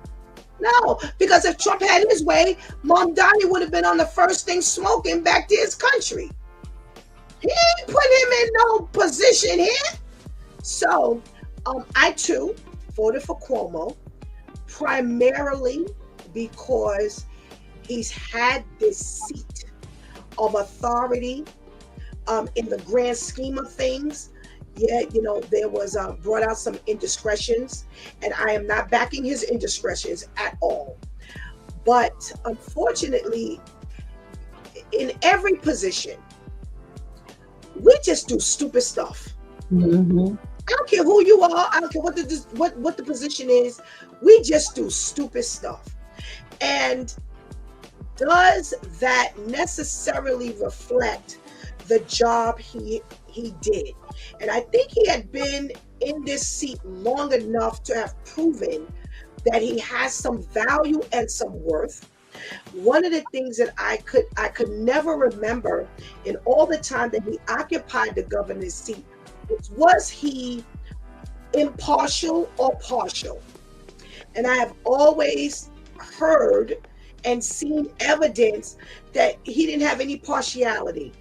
He was just governor, and all of us could benefit from whatever laws and rules and whatever he did.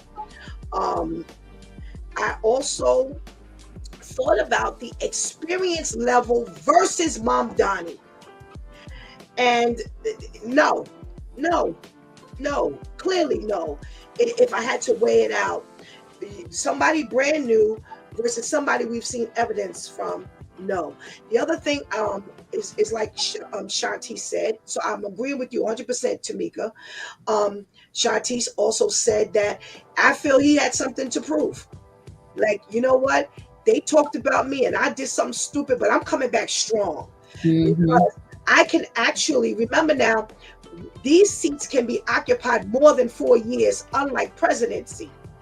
So you know what I'm saying? Like he could go on for another term. And as a matter of fact, Bloomberg was the only one who went a third term. They said he did it illegally, but he did go a third term. So if he did such a good job, he could remain in that seat and possibly, like Shanti said, move up back to governor's seat. So I do feel he had a lot to prove. And that, let me say this, and what I've noticed, especially being in HR for so long, sometimes it takes that bump in the road to put us on the right track. Mm-hmm.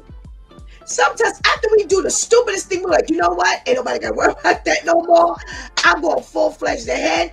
I'm going to keep my eye on the prize. We have all done it. Something in our lives have sparked us to move forward where we never do that stupid thing again. And I honestly believe that because he had so much more to gain, that, you know, going in a better direction this go round, that he would have made a better mayor. Unfortunately, my vote didn't win. Your vote didn't win, Lady Tamika. Your vote didn't win, Shantice.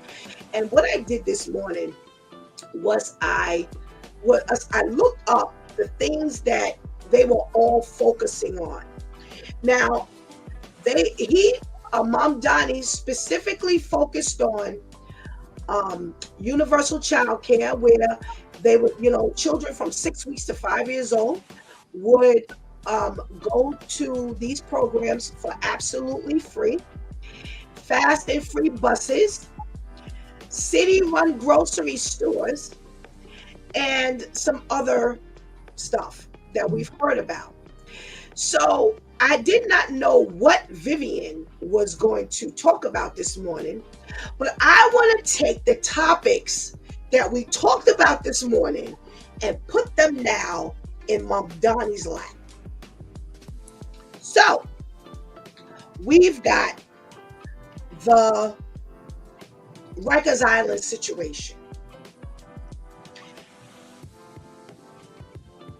Mayor Adams has fought with this situation, and he has been in a level of authority here in New York City before, but has proven to not be very effective being over Rikers Island.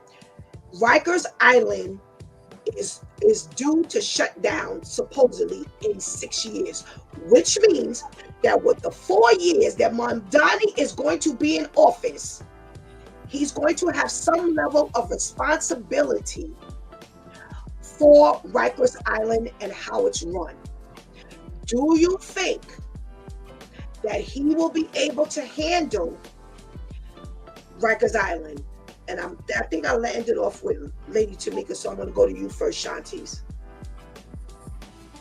From the little that I was able to hear from him,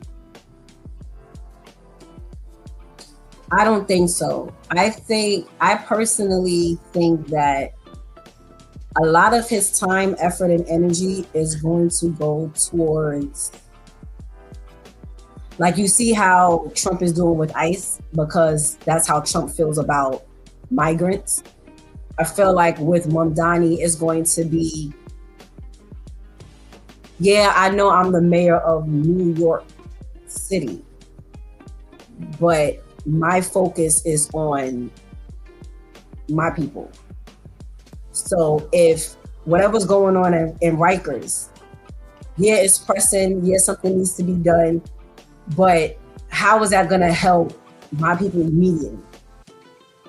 That's what I feel like his mind is going to be. Where if anything is done for Rikers, off the back is going to be so it can be said that I've addressed the Rikers Island situation. So I have to tackle that. But when we get into the intricacies of how I'm dealing with that, am I going to be partial and biased and say, well, who am I looking for in here? Or am I tackling this as a whole? I don't think when it gets to the details, it's going to be tackled as a whole. And that right there is really, really troubling for me, because again, that whole situation needs attention. We've spoken about the inmates, we've spoken about the employees, we've spoken about the employers, even down to the warden or whoever's running it. Everyone needs to be a fine-tooth comb through that whole situation. I don't think he's gonna be impartial. I think that's really just gonna be like, oh yeah, Mamdani addressed that. And then when it's asked, well, okay, he addressed it. How? What did he do? What did he reinforce? What did he take out? What did he, and then it's like, oh, well, for this group of people, he did such and such. And it's like, but those are not the only group of people there. I feel like that's how it's going to be. I could be wrong, But from what I've been able to, it's just your opinion. Absolutely. Right. I feel like that's how it's. Okay, Lady Tamika, you're getting darker. Yes. I'm aware of it, but I don't know. Nothing in my area is dark, but for some reason, I'm sorry. I apologize. It's no, it's okay. We understand. Technology, girl, technology. Gotta love Do it. you think that Mamdani, now being mayor, is going to do the best job with the Rikers Island situation, or a better job? Let's put it like that. When I think of Mamdani, I think of, you know how when you ask a child, what do you want to be when you grow up? Oh, I want to be a doctor. You don't have any of the clues. You don't, you saw somebody on TV, or maybe you saw somebody, in your family, or, you don't know any of the strokes, the strikes, the, things that are going to come against you, the adversity, you don't even have any real details as to what's actually going on because you're on the outside, and I believe that it's going to take him a minimum of 2 years just to figure out what's going on. Then you've got a year of going through red tape to try and figure, what can I do? It's one thing to say, and I feel the same way as Shantice. The key word here is how. How are you going to get this done? What resources are you going to use? You understand that when you take the resources from this to help Rikers, you've got to remove resources from something that may be needed. Again, the other thing is, you're not going to be able to please everybody. There's going to be some area of lack, but which lack is more important and which one is the least? How do you get these things done? Okay. All right. For me, experience. That just keeps better. Yes, better. Experience just keeps resounding in my head because he talked about universal. Okay, all we kept hearing when he was running was he talked about defunding the police. He talked about the free buses. Those were the two things that we always heard about. And in the back of my head, I'm like, as a New Yorker, there are so many other things that need to be addressed. And it appeared to be the things that he was using as his primary focus were things that dealt with his people. His people were complaining about. And that to me was concerning. Because again, I was looking at a governor who now what he did behind closed doors that I never heard, I cannot speak for. But I'm coming from a governor who was, in my opinion and experience, fair. He addressed the things that affected everybody. So now I'm thinking, okay, you're talking about free buses. We did free buses. We're still doing free buses if you really be technical about it, because half the people don't want to pay. So, I'm not moved by that. The defund the police, that makes me concerned about Rikers Island. You want to defund the police? It doesn't mean, and a lot of people believe that defunding the police is like wiping out the police. But it does not mean that. But if you are targeting, instead of saying, here are the things that we need to fix in the police department, because we definitely need things addressed because we see what's happening, instead of saying, we need to do this, and this, all I'm hearing is defund the police. And I don't know what that means to you, because we have so many problems that to me, I want to hear targeted things. I don't want to, it's almost like prayer. Some of us, Steph, please pray for me. Well, what am I praying for? I don't know, just pray. Sorry, you can't get my prayer. I need to know what's going on. What, just give me one thing. And because I was taught and I have learned that targeted prayer really gets the job done. Go to God with some specifics, blah, blah, blah. Well, here's the thing. That's the way I needed. I don't know about anybody else. I can't speak for anybody else. That's what I needed to hear from him. What problems do you have with the police that you want to target and fix? I don't want to hear defund the police. So now we got this huge problem over at Rikers Island. Are you going to defund them as well? That's my question. Because we have not targeted anything. So I go back to my thing with the prayer. People may say, oh, Stephanie, that's like real bad. Weird. Let me tell you something. Here's the way I see prayer. Prayer needs to be more concerning to you who need prayer. One thing is more concerning over another. There needs to be a focus. What's going on in your life that gets the highest priority? That's what I want to focus on. What is weighing you down the most? When you just say pray for everything, then I may miss the target because I don't know. So I'm going to utilize my time to pray, and it's not going to address what the real situation is. That's my concern for this seat and any other seat. So are you going to say defund the corrections department? And now we got a big mass issue on our hand. I need to know what you want to do. As a person who has not been in this kind of seat ever, I need to know what you want to do. Defunding the police, I'm sorry. As much as I may agree in a sense with you, I cannot agree completely with you because I really don't know what your problem is with the police. And you can have very, very accurate and understandable concerns. But because we done just made this thing broad, I don't know. So I can't vote for something that is so vague. How am I voting for that? So now here we are. Rikers Island is now getting an extension. Under your watch, will Rikers Island get another extension? Because if we're going for another 6 years on this extension, then 4 of them years, you're going to be sitting in that seat. And if you do not address this, excuse me, properly, excuse me, like I said, for me, my thing is revamp Rikers Island. Stop operating Rikers Island like it's already been operated, and maybe then you'll see some difference. Are you capable of doing that? Excuse me. Are you going to load up your support system with people who are capable of doing that? My concern is we're going to load up this seat with our friends.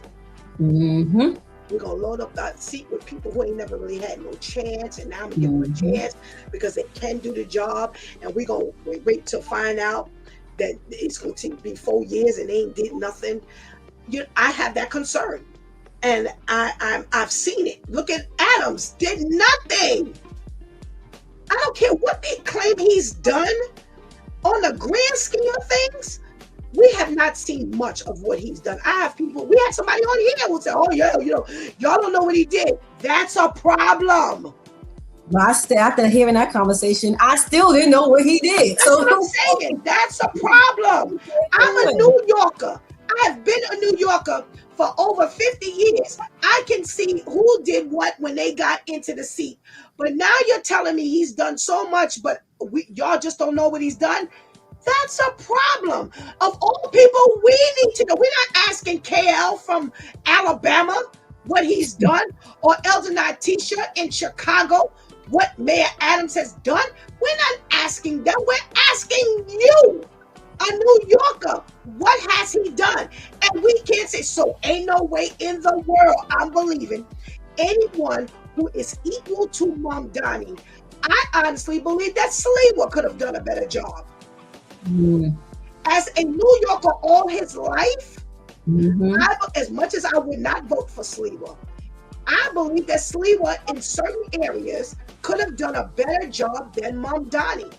You need to be here long enough to really understand the inner workings and the things we need. And this Rikers Island is a huge problem. I see something here that Terrence wrote, and I'm so glad he wrote it. But before we talk about that, I want to bring this up. So ICE, we have this issue of ICE. Now, ICE has operated in every state, primarily in New York. How is he going to, because every state has some say over the ICE thing. As we learned the other day, that there are United States justices that can shut down certain things that the administration does. So can the mayoral and government seats for or the governing powers for each state. So how do you think that Mamdani will handle the ICE situation? Remember, now they wanted to go to the schools, they wanted to do this, they wanted to invade that, they wanted to do this, they wanted to do that. How do you think that's going to be handled under his administration, Mamdani's administration, Lady Tamika? You know, I can see him trying to shut that down as well. You know, if we're talking about defunding the police, and we know that, you know, some of his people may be affected with regard to ICE, then, you know, I could see him wholeheartedly trying to shut it down as well. Okay. Shantice. I believe he's going to be all over that, because again, that has to do with my people. And not to say that you should not care about your people, because you should, but that should not be consuming you, you know, where it's going to take up all of your time and effort. And again, I personally feel like that's what's going to happen. And something else just came to mind for me as well.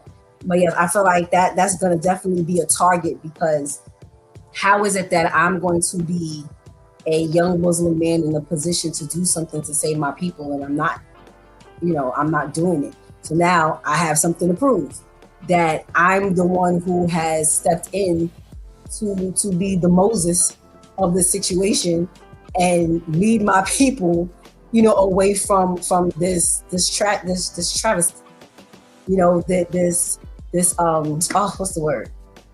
Well, how Trump is being impartial, you know. I want to be the one who, and again, there's nothing wrong with that, right. But you just can't allow that to consume all of you. And I just personally feel, especially with him being a young man, he's young, you know, that this is, and not only that, I'm young, I'm in this position, I have both my parents still living. So they're scrutinizing everything that I do. Probably they're questioning before the topic or subject even comes up for me to deal with. You already asked me, what you gonna do about this? What you gonna do about that? You know how people need this, you know how people need, you know, he could be dealing with that as well. You know, so I feel like that's gonna get a whole lot of his attention, to where the people may be able to sit and look and be like, okay, but what about this over here? What about that over here? Okay. I actually agree with you both. I think that he is going to be looked at as the Moses of his people, and it's going to add pressure to him. And again, like we said about Cuomo, he's going to try to prove I can do this job. And I don't have a problem with that. I do have a problem with, it's a lot on your plate. Has he served as any level of assemblyman or councilman? He served not as a councilman. He did something for, I think, like housing, I think it was. But he was never like, from what I read, he wasn't like city council or anything. I think he served as. I don't remember reading that either. Almost something equivalent to like the president of the block association. That's what I got. When I read that's it. what I thought. Thank you. Yeah. That's what I thought. So to me, you need to take those stair steps. You know, because you're not from here. I think you need to take the stair steps, because it's going to be a lot. Now, if we're talking about ICE, we know, like we've already said, they are out of control, straight out of control.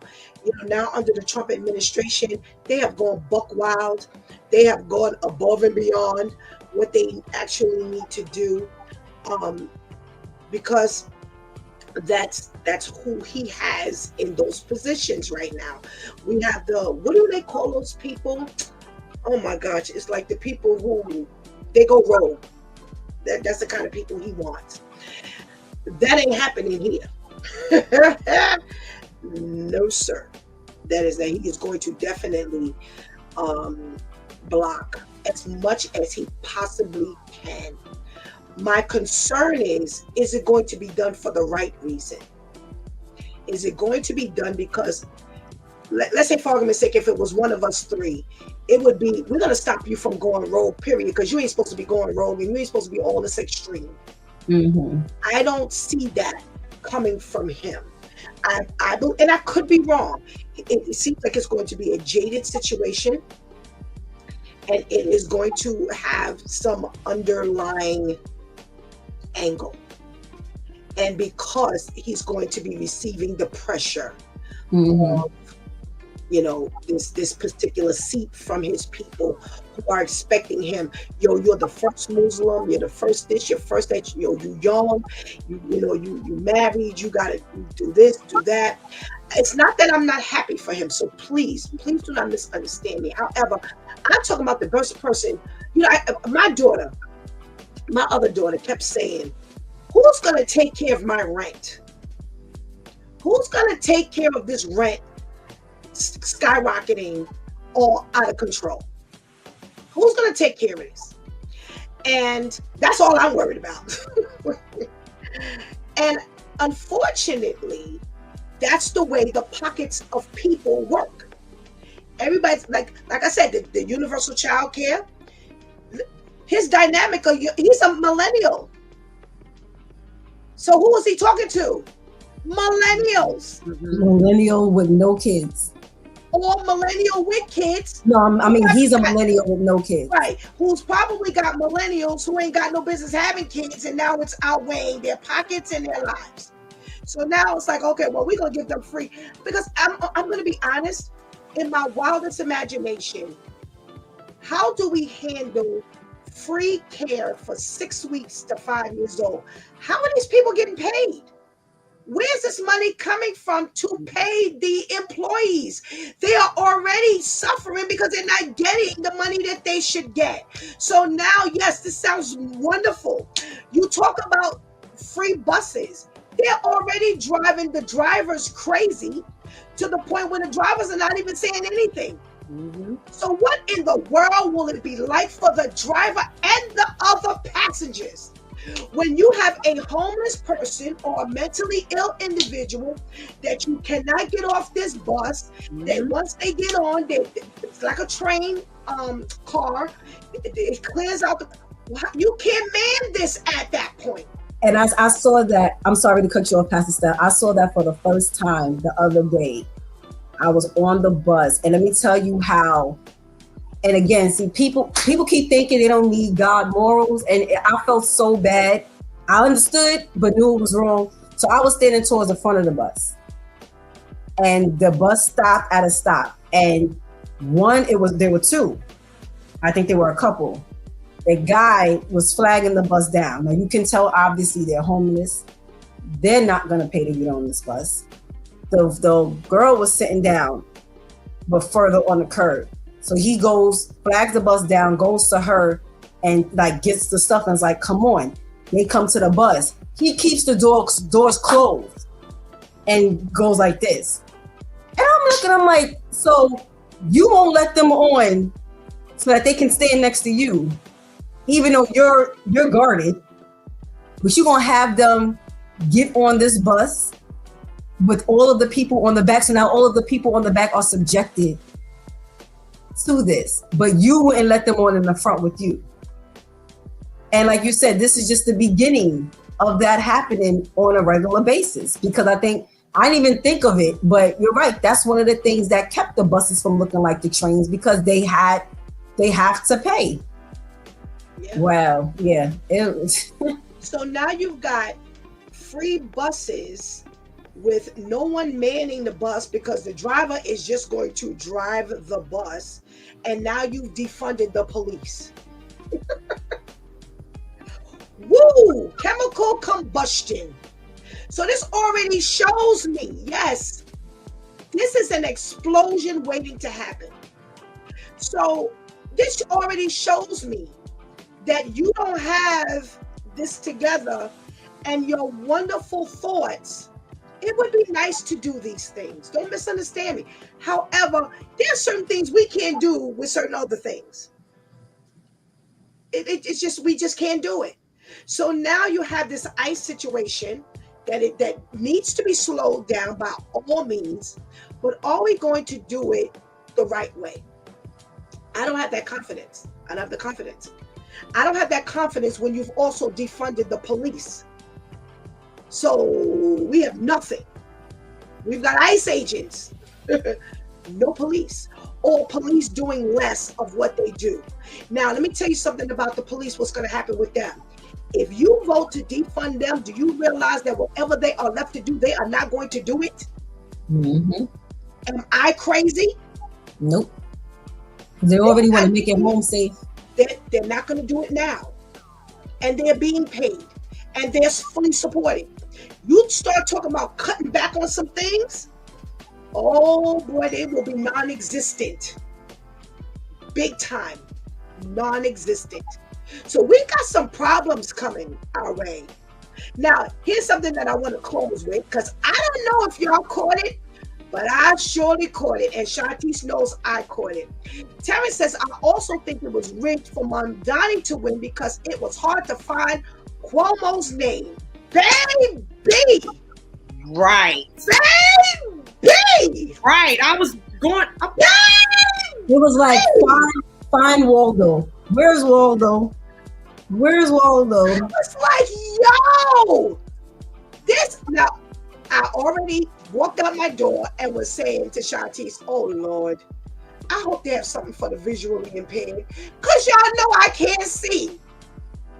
And you were able to see Eric Adams' name. Right. Then you had to look. Like, Right. I thought he wasn't running.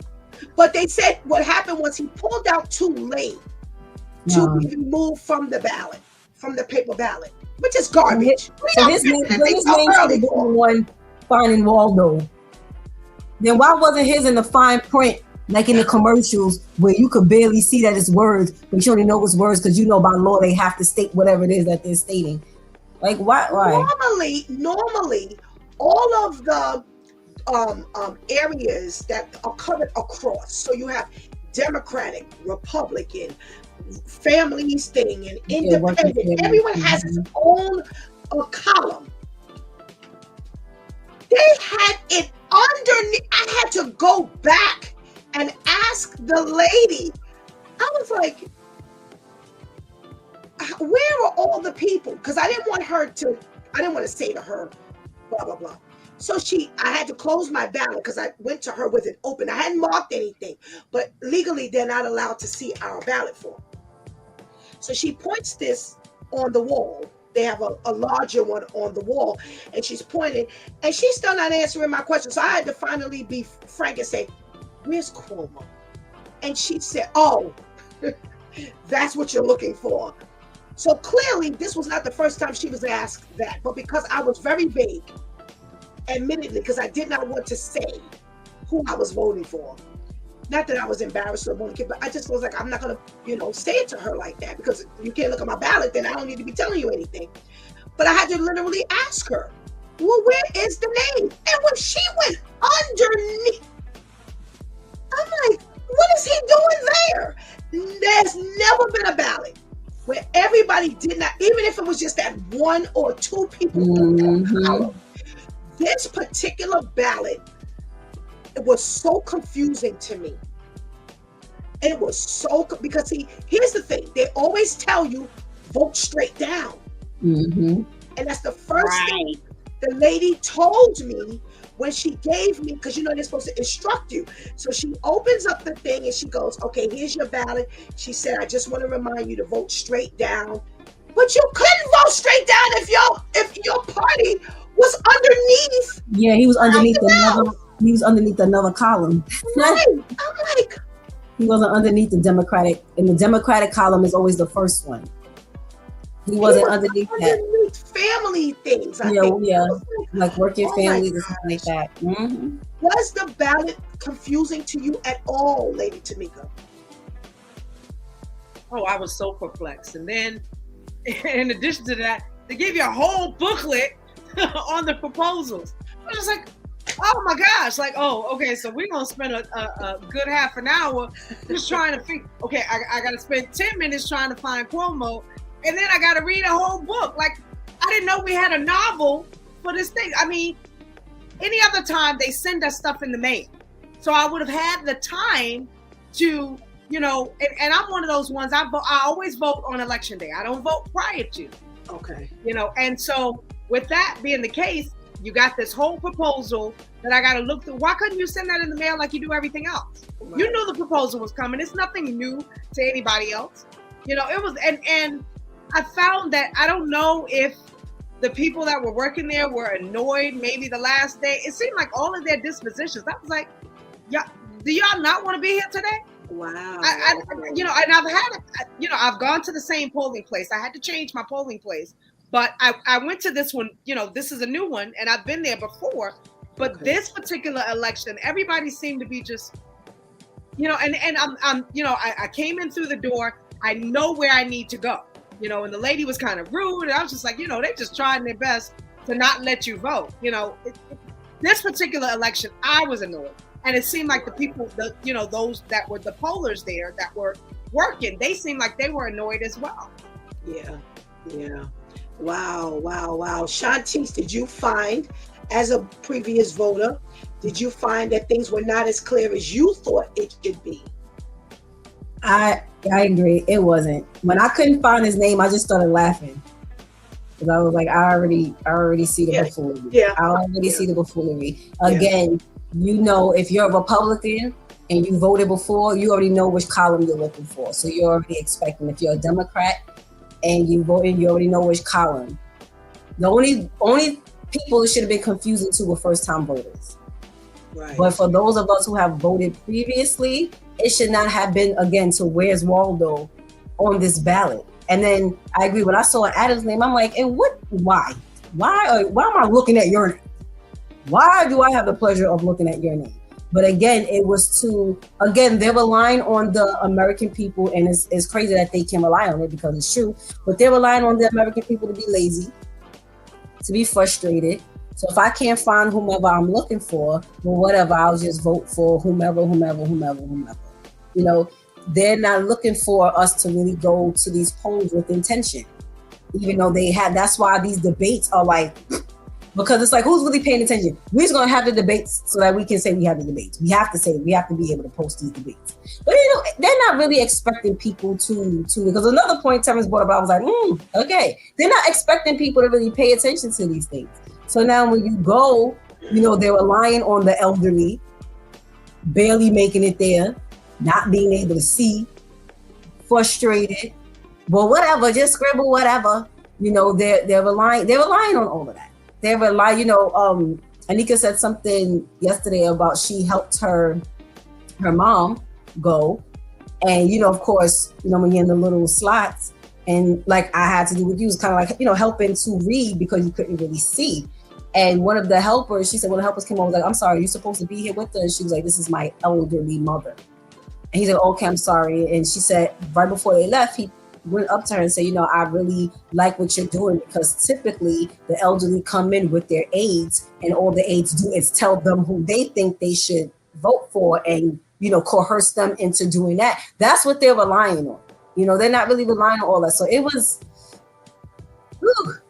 it was like, wow, this what we really doing? Yeah. We've gotten this desperate? Yeah. Because that's desperation. Yeah. Terrence says all his time and effort and energy is going to be going towards smoking weed like he likes to do. Okay. All right. Ketty says it was on the second line. I couldn't see Cuomo's name either. Terrence says, I'm not going to lie. When I saw that, I said Cuomo's not winning. I did the same thing. I was like, okay, well, we know who's going to win this one. Because if you can't find the name, like I said, people are not going to like, oh, well, whatever. Right. Because my thing was, so he had no running mate, no nothing. Nobody else was a part of his team. You got this whole thing for Democrat. You got this whole thing for Republican. You got two names for this one, two names for the family thing. But his name is underneath. And I'm like, since when did they ever do that? Never. They've never done. I've never voted. And I've been voting from early 20s. I've never seen everybody not have their own column, Right. even if it became smaller, but never a second. And then not only that, but a second unidentifiable line. Right. It wasn't even like it was second from all the way to the left, to the right. Mhm. It was over in the corner. And I'm like, what in the world? So I'm with you, Terrence. I knew that man, he was going. Terrence says, yes, Tamika, that's the longest I have ever been trying to vote. 30 minutes looking for his name. Yeah. Kenny says, me too, Terrence. Terrence says, wow, yes, the people was off yesterday as well. Yeah, they messed up. They messed the system up. Kenny said, I had to keep asking questions. And I think that's what happened to me, Lady Tamika. I think it was just frustration. You know, people are just bombarding them, and they probably were frustrated themselves. And now you've got to answer 900,000 questions because now you've made this more difficult. You know, they are so transparent that it's ridiculous. And it's sad that, you know, we as American people, we already see who they are. They are partial to, and you know, listen. You set these things up. I'll never forget when I went to vote for Clinton.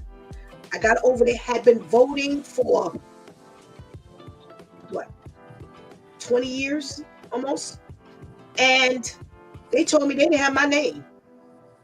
Yeah. We can't find your name. Like, what do you mean you can't find my name? You have my name every other year. And definitely the following year, they had my name. So I'm not voting. I can't vote if you don't find my name. Not only that, did y'all notice that last year during the presidency, they did not ask you for identification, They but definitely did. This year they asked you. No, excuse me. Not only did they ask you, but they scanned it. Oh, they did? Yes, because when she asked me, I showed it to her in the clear wallet. She said, I need you to take it out. I was mad. I was like, okay, whatever. So I gave it to her, and she's now trying to position her iPad to scan the back of the license. They were actually scanning. So how you go from not ask, now previous years they've asked, but last year they didn't ask at all. And now this year, not only do you ask, but you're scanning. Now they scanned yours. She didn't ask for mine. I already knew that I had to put in another name because they have my name spelled all kinds of incorrect. And so did the one before me. Her name was spelled, it took about almost 10 minutes to get her name. And she knew how they spelled it wrong. So I was like, oh, well, she's going to act, because I saw it like she was on you for a little bit. I said, well, she's going to ask for my ID. And I'm going to tell her, listen, you might as well pay attention to that because they didn't got my name all kind of wrong, even when I tried to correct the spelling. So all I did was immediately just put the spelling that I knew that they had, and the name came up, and that was that. But she didn't ask to see my ID. Nope, she didn't even ask to see it. So she asked you to take yours out and scan it. And scan it. Long because she was trying to position. She couldn't take the pad off of the holder. They were supposed to be able to lay the ID down and position the right. iPad to scan it where it was. Right. She couldn't do it, so she had to end up literally typing it in. So how do you, for some people, I didn't even show her mine. I was about to say to her, well, you can look at it. You'll see that the last name and the address match. But for some reason, they are determined to rename me. So here's the spelling you guys have. But I'm voting today, so you better work it out. Yeah, I don't know what the picking. I don't know.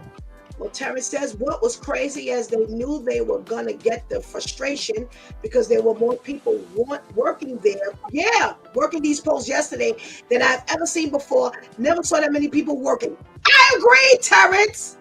You're right. I was like, where all these people come from? There was like 4 or 5 people at one table. I was like. And the first time I saw a cop at the polls. I mean, even though he was on his phone. But right, that was the other thing. I was like, well, how was he? If I was to smack one of these workers right now, you wouldn't know what happened, sir, because you on your phone. That's the first thing I thought. I'm like, you on your phone. But I've never been to the polls, and we go to that location all the time. I've never been to the polls, and there was a cop there. And I'm like, well, what kind of hostile voting place is this? But his head was down the entire time. The entire time. Whatever's going on in that phone was way more important than him doing them. But again, I guess he figured, well, this one, they're going to defund me anyway. So you see what I'm saying? I might as well start the chilling session from now. Yeah. Well, Terrence, you were paying a whole lot of attention the way we were, because I too noticed that there were like extra people. There was that person that was greeting us. I'm like, we ain't never had no greeter before. Did you have that, Lady Tamika? Yeah, but she might as well have not been there, because she kind of irked my whole entire life. That was the one that kept saying, you go over here. Okay, I know my polling. I know where I need to go. I don't need all of that. You know, you have never been there. Her presence annoyed me, because it's like, okay, let me just walk to where I need to go. I'm not new to this. And then my thing is, that was the other thing. I never got so many flyers for Mamdani. People were ringing my bell at 9:00 in the evening, asking me how do I feel about immigrants. At 9:00 in the evening, I could care less. Right. I'm trying to go to bed. And it's not that I don't care about immigrants, but at 9:00 in the evening, you ringing my bell. I'm not coming downstairs. I don't care what you're talking about. Right, you know, right. I had flyers on my door. I had things in the mail. I never got so many flyers in my life. And all of them were towards Mamdani. I didn't see anything towards Cuomo. I didn't see anything towards Sliwa. I mean, they really did the footwork. Well, while they were doing footwork, my phone was flooded with text messages reminding me, please vote for Andrew Cuomo. Please vote. I had to have gotten 100 over the last 2 weeks. I didn't get that. Yes, I did. And I'm like, well, where y'all get my number from like this? Who said that I want you texting me whether I was voting for Cuomo or not? You didn't know. But just that, I mean, inundated. I would get 2-3 texts a day. And I'm like, what is this here? I'm like, so then I'm going to tell them I have no phone number, because you send in all of these tracks. Like you said, we got like the tracks and the flyers in the door, in the mail. And I'm like, boy, y'all done broke up a whole lot of trees doing all of this. I mean, this is ridiculous. Yeah, this was extreme. In one way or another, it was extreme. Terrence says the crazy part is I always see cops there at the polls, but they be outside in the front. The cop at the poll this year was inside in the corner. Another one in the corner on the phone. We starting the chill session from now. It's like, no. And you're right, Terrence. I remember seeing a man on the outside, a patrolman on the outside.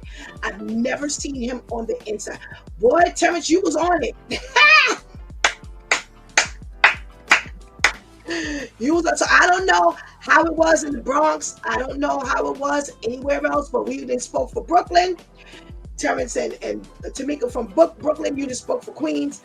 You know, so I have no idea, but this is what we're going to be facing. And I'm sure come January 1st, God spares, boy, we're going to have a whole lot of talking to do, because this going to be some serious things coming down, whether we like it, whether we understand it, whether we dislike it, or we don't understand it. My Due Time crew, we have gone in overtime. Thank you so much. Thank you for your contribution into today's conversation, and we pray you have a blessed day. Thank you. You too. Thank you. Woo. All righty. Terry says we could have a lot more talking today too, because remember the time went back. But if we go through all of this now, and Trump didn't even do a year, can you imagine what we're going to do?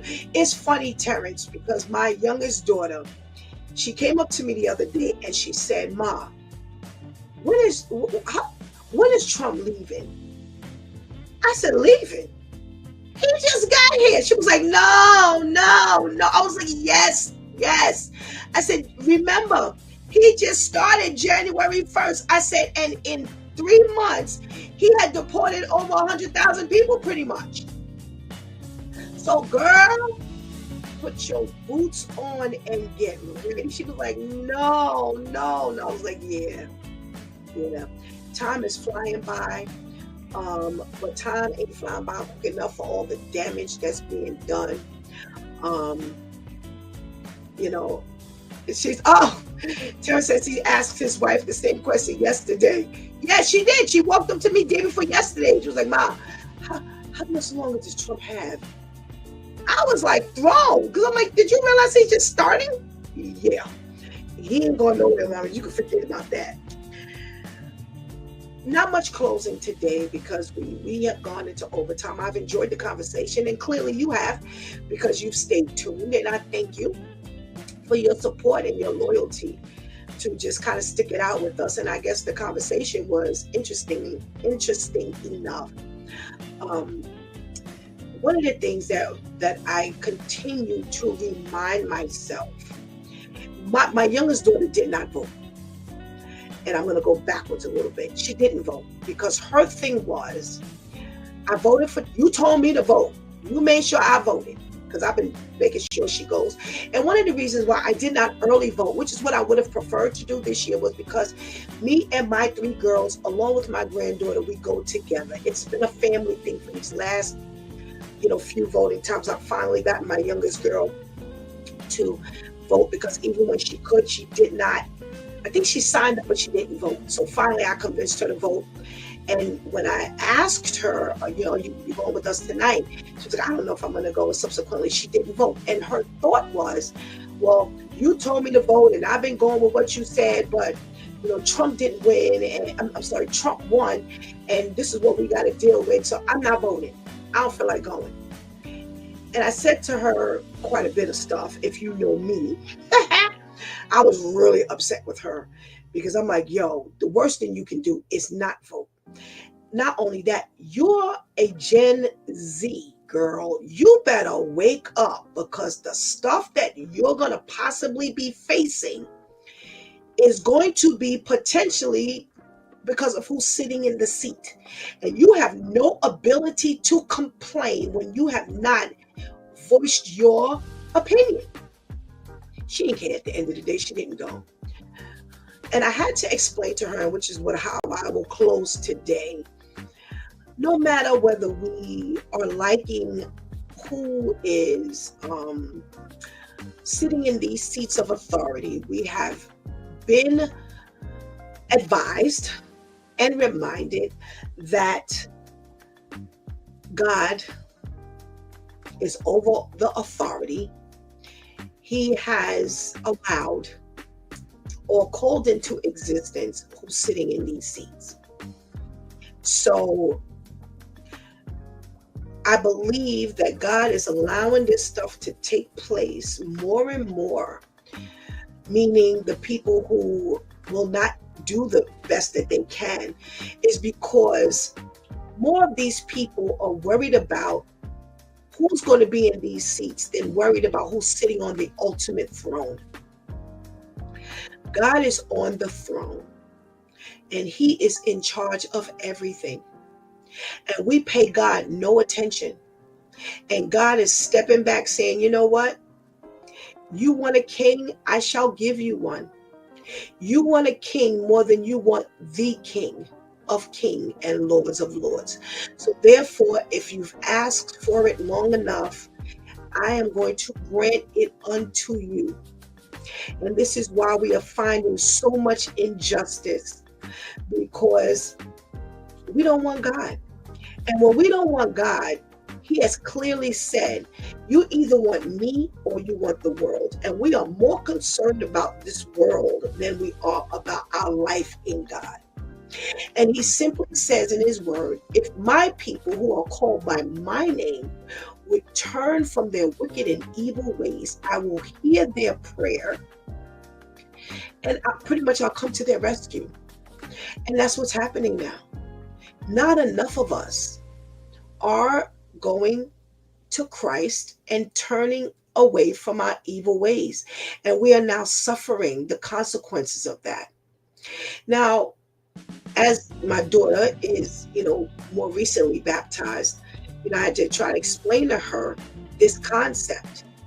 And young people don't want to hear this stuff. It's more seasoned you kind of understand. And even if you don't agree, again, you understand. And even if you don't understand, you accept. And it's hard to get them on that page.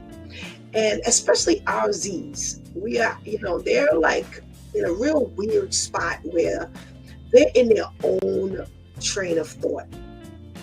And my other two girls are millennials. And although, like I said, they may have found like what's the use, it was easier to talk to them. And my middle girl is not baptized, but easier to talk to them and to convince them of why we need to do certain things, even though the results may not be in our favor, even when the results may not be what we prefer. The Z's are a lot harder to deal with because they have a cut and dry mentality. So my joy is in the fact that she has accepted Christ as her personal Savior, that she does have the Spirit of the Lord that's been given to her, and I can appeal to the Spirit of the Lord that resides in her, because it's a little more difficult sometimes to deal with my middle girl who does not have the Spirit of the Lord, because she's going straight on her spirit. So, if we can continue to work on our young people to help them understand that they do need Jesus to kind of gauge and govern their lives, then it'll be a little easier to help when they get to this point. Because one of the things I said to her was, you're going to regret this move, I promise you. Because you seem to think you're the only person who feels this way. I can understand why you feel this way. However, you're gonna regret this, because there's certain things that are hitting you all that doesn't affect us. And what we potentially face, if these or that individual wins, you're going to be directly affected by it. And you may not like the results. And you're not going to be able to say anything to me about it, because you didn't get up in here and you didn't vote. So now, if things don't turn out, now I can appeal to her. Because at one point I thought I had her. At one point I thought I had her. And then she was like, I'm not going, Ma. I don't feel like going. But again, if people would turn, not just from their wicked and evil ways, but from their negative thinking, from thinking on their own, then God will hear our prayer. It's very difficult to pray to God and ask him for things when we're not doing certain things. So the Bible does tell us that we should not do things that hinder our prayer. And we don't know what that thing will be, because remember, that's only between you and God. I can only assume what that thing might be or what those things may be. But only God will know if he will grant your prayer in your favor. And he says, do not do anything that might hinder your prayer. So if, for argument's sake, and I'm not saying this is true because I don't know, if this will be used, let's say it doesn't go well for her, and this just might help her understand, I need to be in that voting place. I also brought up the fact that people died for this privilege, and every opportunity they get to try to steal this from us, they're going to. And when we don't show up at the polls, we don't say we're disenchanted. We don't say we're sick. We don't say we're tired. We don't say I'm bedridden. All they see are the no-shows. And they look and say, oh, they don't care. That may not even be the case. You could have been at the emergency room, or you planning to vote, but something happened. Everybody who didn't show up at the polls didn't have your mentality. But people died for this, and because they still are messing around with it, we need to get there and do the best that we can. And if you don't understand, you need to pray for what God wants and what he wants you to do. So there's a lot to be said for even this very election ability. I don't want to say spirituality, because that is just so broad. Our Christianity, our relationship with God. not a religion, but our relationship with God. Pay attention to how God wants and needs to use you, and always be in the position to say, I'm available to you. You've been watching It's Due Time with Pastor Steph. Join us Monday through Friday from 7 a.m. to 9 a.m., where we discuss matters of the heart, mind, and spirit. As you go through your day, be sure to set your mind on things that are above, not on things that are on the earth. They will only serve as a distraction. Remember, prayer changes things. It's Pastor Steph signing off, and I want to thank my Due Time crew, the ladies, for always coming through big time. Thank you for hanging out with us and helping to keep that chat room alive. Please do not miss this opportunity to just choose Christ as your personal Savior right now. Please do not miss this opportunity to strengthen that relationship with the Lord right now, because later is not promised to any of us. And we just may not be able to carry out the plans that we intended to. Until tomorrow, God spares, where we have my 2 cents, we are reviewing Reasonable Doubt, episodes 4, 5, and 6.